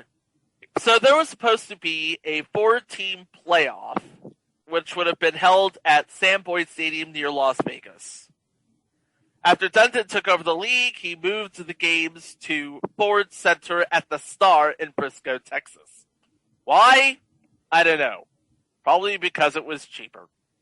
But then, on April 2nd, 2019, seemingly out of nowhere, upon orders from Tom Dundon, Bill Polian released the following statement. I am extremely disappointed to learn that Tom Dundon has decided to suspend all football operations of the Alliance of American Football. When Mr. Dundon took over, it was the belief of my co-founder Charlie Eppersall and myself that we would finish the season, pay our creditors, and make the necessary adjustments to move forward in a manner that made economic sense for all. The momentum generated by our players, coaches, and football staff had us well positioned for future success. Regrettably, we will not have that opportunity. So he couldn't wait 4 weeks to finish the season. So he just decided, you know what? F this. I'm done. I don't want to waste any more money into this. Well, they had wasted so much money to begin with. I understand, but they had 4 more weeks. You couldn't wait 4 weeks and then be like, okay, I'm done. Oh, it gets worse. They were getting ready for week 9 when they found out, and they didn't find out through the league. You know where they found out? Oh, don't say social media. Don't say social media. Social media! No. Yeah. It's like Tom Dundon didn't have the cojones to tell everybody up front. He sent Bill Polian to do it for him. For one. That's horrible. That is absolutely horrible. So, players were evicted from their hotels. They were required to pay their own way home. They were required to pay their own bills from injuries sustained during play, and league employees were notified from the AAF board that their jobs were terminated as of April 3rd with 0 severance. So for about 2 weeks, everybody was just, that is a cheap move, bro. But not totally unexpected, given who funded the whole damn thing to begin with. Charlie Eppersall came out and said He had been advised not to speak by his attorneys, insisting that the money he raised was there and had been vetted up until immediately before the season, claiming that reports of players being saddled with hotel and medical bills were either fake news or fraudulent charges and could not ensure that all those owed money would be paid. So the website came out with an updated statement. This week, we made the difficult decision to suspend all football operations for the Alliance of American Football. We understand the difficulty that this decision has caused for many people, and for that we are very sorry. This is not the way we wanted to end, but we are also committed to working on solutions for all outstanding issues to the best of our ability. Due to ongoing legal processes, we are unable to comment further or share details about the decision. At this point, I'm just wishing I was Jake Williams of Bright Suns Films, so I could do this absolutely perfectly. On April 17th, Ebersol Sports Media Group and the 5 AAF operating entities filed for Chapter 7 bankruptcy. The league claimed assets of $113 million, liabilities of $48.3 million, and approximately $536,000 in petty cash. And if Jake Williams is listening, I really apologize. Okay. So, do we want to talk about what happened? Yes, I think we do. Yeah, the best part in that video from the 5 ridiculous stories from the last days of the AAF. Yes. Where everyone was just in the front offices, were just trying to take as much stuff as they could. Imagine that one scene from Fun with Dick and Jane with Jim Carrey. Oh, yeah. But with flat screen TVs. Mm-hmm. Just taking them out of the office. And folks, if you've not seen that video from Fremlo Raps, we are going to put it in the description of the episode. Because it is, you know what? 10 minutes of your life you're not going to regret. Oh, especially the Bill Murray story. Yes, there's a Bill Murray story. Oh, yeah. We'll let him tell the story when you watch the video, but it is classic Bill Murray. So, Chapter 7 basically means liquidation, get as much money as you can out of everything. But then again, y'all knew that. The uniforms, they were stored in a lot in San Antonio. That's probably, if I'm not mistaken, that's where the Alliance was headquartered, because that's where all of the uniforms were stored and auctioned off in July of 2019. And they went for $455,000. Wow. And then Major League Football claimed it had entered into an agreement to purchase the rest of the equipment for $400,000. Yeah. So, out of the $48.3 million that they still owed, the Alliance was still on the hook for if my math is correct, the Alliance was still on the hook for about $36 million. That's bad. Yeah. Anything else to add to this, or? Well, I was going to add some of the key players that actually moved on to bigger and better things in the NFL. Okay. I mean, you did have some name players. We talked about Christian Hackenberg, for better or for worse. Well, I know you don't necessarily like him, Greg, and I don't blame you. Because he sucked. Because he sucked. I don't blame you. But you did have some players who went to the NFL and made some starts. You have Garrett Gilbert, who was the third stringer with the Browns back in 19, but he actually started, I think, a game or two for the Cowboys this year after Dak Prescott went down. Oh, hold up. Luis Perez. We forgot about Luis Perez. He was the quarterback for the Birmingham Iron who learned to... this was the best story in the history of stories. He learned to throw footballs while watching videos on YouTube on how to throw a football. And he was the Division II Player of the Year one year. And he used his success in the AAF, and he actually was in the 2020 XFL with the New York Guardians. And we should also add the name John Wolford, because he actually started a playoff game for the LA Rams this year when Jared Goff was injured. Yeah. I guess considering technically... No, he'd still be a backup because they got Stafford. Yeah, they got Stafford, but he at least can say he started a playoff game. Yeah, that's true. Even if he didn't win. Yeah, and we should add Nick Novak, kicker. He has a lengthy track record in the NFL, but also maybe one of the big surprises in the NFL this year was the kicker for the Atlanta Falcons, Young-Ho Koo. Yeah, he was the kicker for the Atlanta Legends. And he actually made the Pro Bowl this year. So you had somebody who went from the AAF to being a Pro Bowl kicker. I mean, not necessarily played in a Pro Bowl, since they didn't actually have a Pro Bowl this year. But he was named to a Pro Bowl team. But yeah, I mean, he was one of the best kickers this year. So he still made that rise from AAF to a pretty decent job with Atlanta this year. Oh, yeah. I don't think he ever missed a field goal. I may be wrong on that, but there you go. Yeah, this year, I think you're right about that.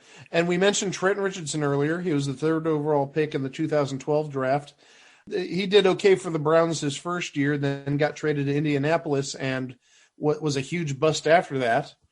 But hey, at least the Browns got a first-round pick out of that. And if I remember correctly, that first-round pick, who did that become? Oh, yeah. It became a quarterback that played in Memphis.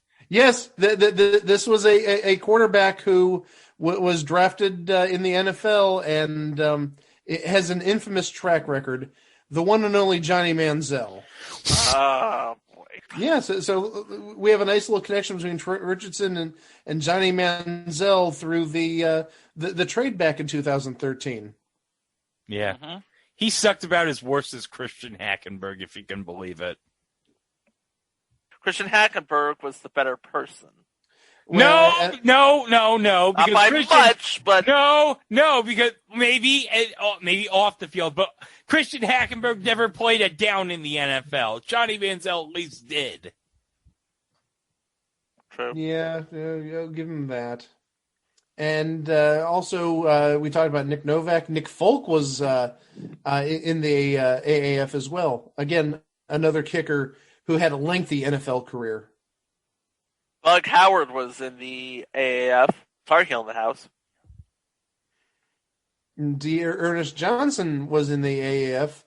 Current Cleveland Brown running back in the house. That's all I got. Yeah, that's all I got. You did have some names. And you had some players who actually became somewhat decent players. In the case of Jung-Ho Koo, became a Pro Bowler for heaven's sakes. Not bad for the little league that really couldn't. Yeah, not bad at all. Of course, this league has to have its Tommy Maddox story. That's a good way of comparing it, because Tommy Maddox had a year or two of success, and then Ben Roethlisberger came and but at least he won. But at least he won a Super Bowl as a backup. Yep. Yeah, he did. But at least he also has that XFL MVP award he has somewhere in his closet. No, it would be in a box in an attic next to a hobby horse. Get it right. Yeah, but you know what he doesn't have? He doesn't have a Nickelodeon MVP award. No, not like Mitchell Trubisky. No. Everyone knows now the real award you gotta win is the MVP award. Uh-huh. And you don't win it until PFT commenter says you win it. And you have the vote rigged for you to win that vote, where 35% of the people are trolling. Just so you can win the MVP award, because that's the only award that that's worth fighting for, is the MVP award. What other trophy will give you a blimp on an award. The Kids' Choice Awards. No, but the Kids' Choice Awards is just a blimp. It doesn't have a trophy on top of it. Oh, well, that's true. And that with GAC on it, too. And let's not get to Jimmy Graham purposely running out of the stadium because he didn't want to get gacked. He didn't want to get virtually gacked. I'm still angry about that, Jimmy Graham. We all wanted to see you get virtually slimed, and you just ran into the tunnel like, nope. Like a little... Yeah, now I think we're done with the AAF. Yeah, that's pretty much, it's like we covered the futures. We covered how Tom Dundon basically bought his way into the league. You know, there was a whole lot of Heinz Ward that we covered. Yeah, there was a lot of promise. It's just, I think they bit off more than they could chew, especially on the financial aspect. There is one more thing, though. Oh, what is it? It is time for eBay Price is Right. Oh, yeah, I know what's coming. Okay, play the music.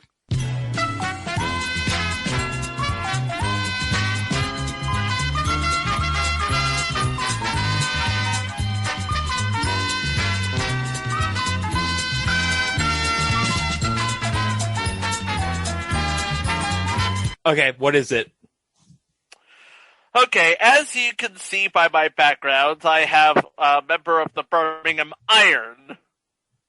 You are bidding on, well, any of the helmets. Pick a team. Any of the helmets. They're all amazingly the same price. Okay. I just picked the Birmingham Iron because I like the colors. Okay, so it's any team. Yes. The seller is Steel City Collectibles. They're brand new, unsigned, replica helmets. Oh, replica helmets. But the shipping... they're not game worn. Okay, yeah, Steel City Collectibles, that's Pittsburgh, and I know who you're talking about, or the company. Yeah, they're pretty big in the collectibles industry. Mm-hmm. So who's starting first? I'm thinking of a number. The number is 42. Greg, you go first. All right. I'm going to go. It's a replica helmet. Mm-hmm. I'm going to go $80. $80? Mike? That's a good bid. I know many replica helmets sell for about $30 to $35. So I think just on that basis alone, I'm going to go a tad higher than Greg. I'll give him a little bit of breathing room. I'll say $89. $89? Okay. The actual buy it now price of an Alliance of American Football unsigned replica helmet, full size, $249.95. Wow. Not with my money, no. Wait, there's more. You can get the entire set of 9 helmets for at a discount. All of them totaled $2,099.95. Oh no. No. Oh, hey guys. Uh-huh. Guess what? What? I also have my own eBay prices right. Oh no. Oh. Let's play the sped up music.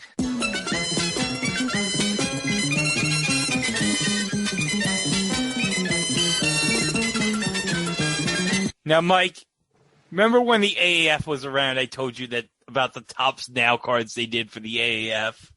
I do. Yes. So, you guys, we talked about Tops Now in the trading cards episode. Yeah. So, okay. So, in 2019, Topps did a series of AAF trading cards. And, of course, with Tops Now, they had a series of cards for each week of the AAF.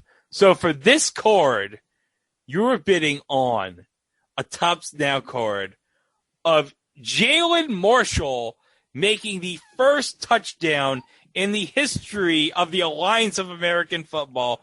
But not only that, this Topps Now card is actually graded PSA 10 out of 10. And I am going to start the bidding with Mike. Okay, Topps now graded a PSA 10. Well, that's going to probably command a higher price tag right there.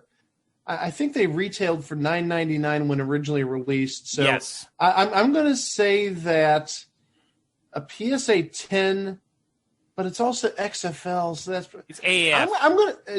I'm sorry, AAF. I apologize. I'm going to say $29.95. Chico? I'm going to say $42.95. All right. The price of the Jalen Marshall first touchdown AAF history card graded PSA 10 out of 10. $86.50. Get out. That's worse of a ripoff than those helmets. No. No. Apparently people making money in the AAF are the people selling stuff on eBay and not the league itself. Yeah. Yep. Jeez. Well, guys, what can we say about the AAF? You know what? Decent football, decent promotion, but nobody watched it. Nobody went to the games, and I don't know if anybody bet on any of them, but the technology was there. Unfortunately, the AAF in 2019, even with Jason's own Fisher, it was just a thing on TV. Well, I'll say this. I did watch every week, and I enjoyed every second of it. I also enjoyed every second of it. Yeah, absolutely. I watched it too. I watched it on CBS Sports Network. I watched it on TNT. I watched it on NFL Network. I remember coming home from Florida from spring training, and I remember the JetBlue Friday had NFL Network with the AAF on it. I'm like, oh, I'll just watch this for like 2 hours. It was great. You were ready. I was ready.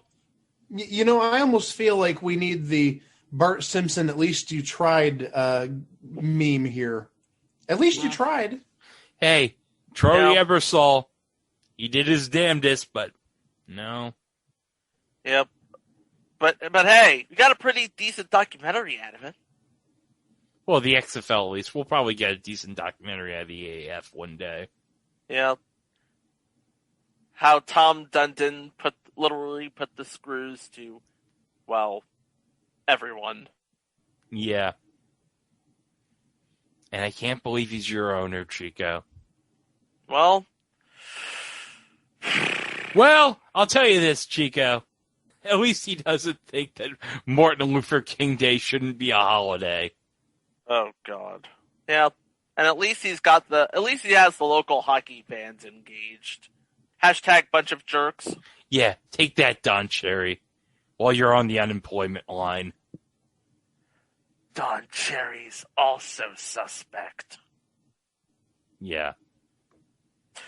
But one thing that isn't suspect, or full of jerks, is It Was a Thing on TV.com, where you'll find all of our past episodes, minisodes, live shows, links to our socials, and of course, links to our good friends at Place to Be Nation, who have the weekly Wednesday drop. Which is Goddess of Love and Buzz. Yep. And by the way, folks, I announced it on the Twitter feed last week, but I want to mention it here. Me and Chico are actually going to do a special series on Place to Be Nation Pop, which we'll cover because hopefully, fingers crossed, in December, and hopefully no COVID shenanigans push it back. But at the end of the year, we are supposed to be getting the third Marvel Cinematic Universe Spider-Man movie. And to lead up to that, me and Chico are going to do a series of episodes about all the Spider-Man related movies that have been released so far, leading up to the third MCU Spider-Man movie. So we're going to be talking about all the Tobey Maguire movies, both Andrew Garfield movies, both Tom Holland MCU movies, along with Into the Spider-Verse and Venom. And you know what we're calling it? Into the Spidey Movieverse. There you go. And we're actually going to try to record... We actually have to probably record a pilot for that, because I encountered so much history with Spider-Man before he had the first movie in 2002 that's so amazing and insane, it's got to have its own episode. So we'll probably do that me and Chico will do it as a pilot episode. And by the way, we'll also have all the episodes from that series on the It Was a Thing on TV YouTube channel, if you want to listen to it there. Yep. And of course, if you want to get updated on that and other future content on the YouTube channel, don't forget, hit the bell. And that's going to do it for this week of It Was a Thing on TV. And next week, what do we have next week? I'm going to take a look, see what we got. Next week. No, next week we have the series that almost broke Mike. Oh no, not that. No, well, we should explain. When I was hospitalized about 4 months ago, I ran into an episode of this series, flipping through the TV at like 5:00 a.m. on a Sunday morning, because I couldn't sleep because of all the pain I was in, and I seriously thought this was like a bad fever dream. No, it wasn't a bad fever dream. It really existed, and I sort of told the gentleman about it and said, we need to cover this sooner rather than later.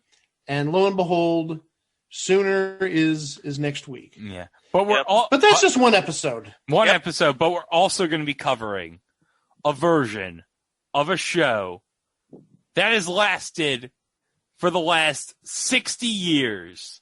And this version of this show is actually very good despite being short-lived. Oh, yeah. It is reasonably well done, and it had some big names on it. Yes, it had some big name, not necessarily people who were famous at the time, but people who later got famous. And some notable names, too. Oh, there are some very historical names, yes. But we'll talk about that next week. Yeah. Yep. And we'll talk about that in detail right here on It Was a Thing on TV. Thanks for listening, guys, and we'll see you right here next week. Wow! When it gave Memphis the ball, 4th and 1. And Birmingham's defense is exactly what their name is. Iron, they come up with a huge stop. Summers in there again. Sales helping out as well.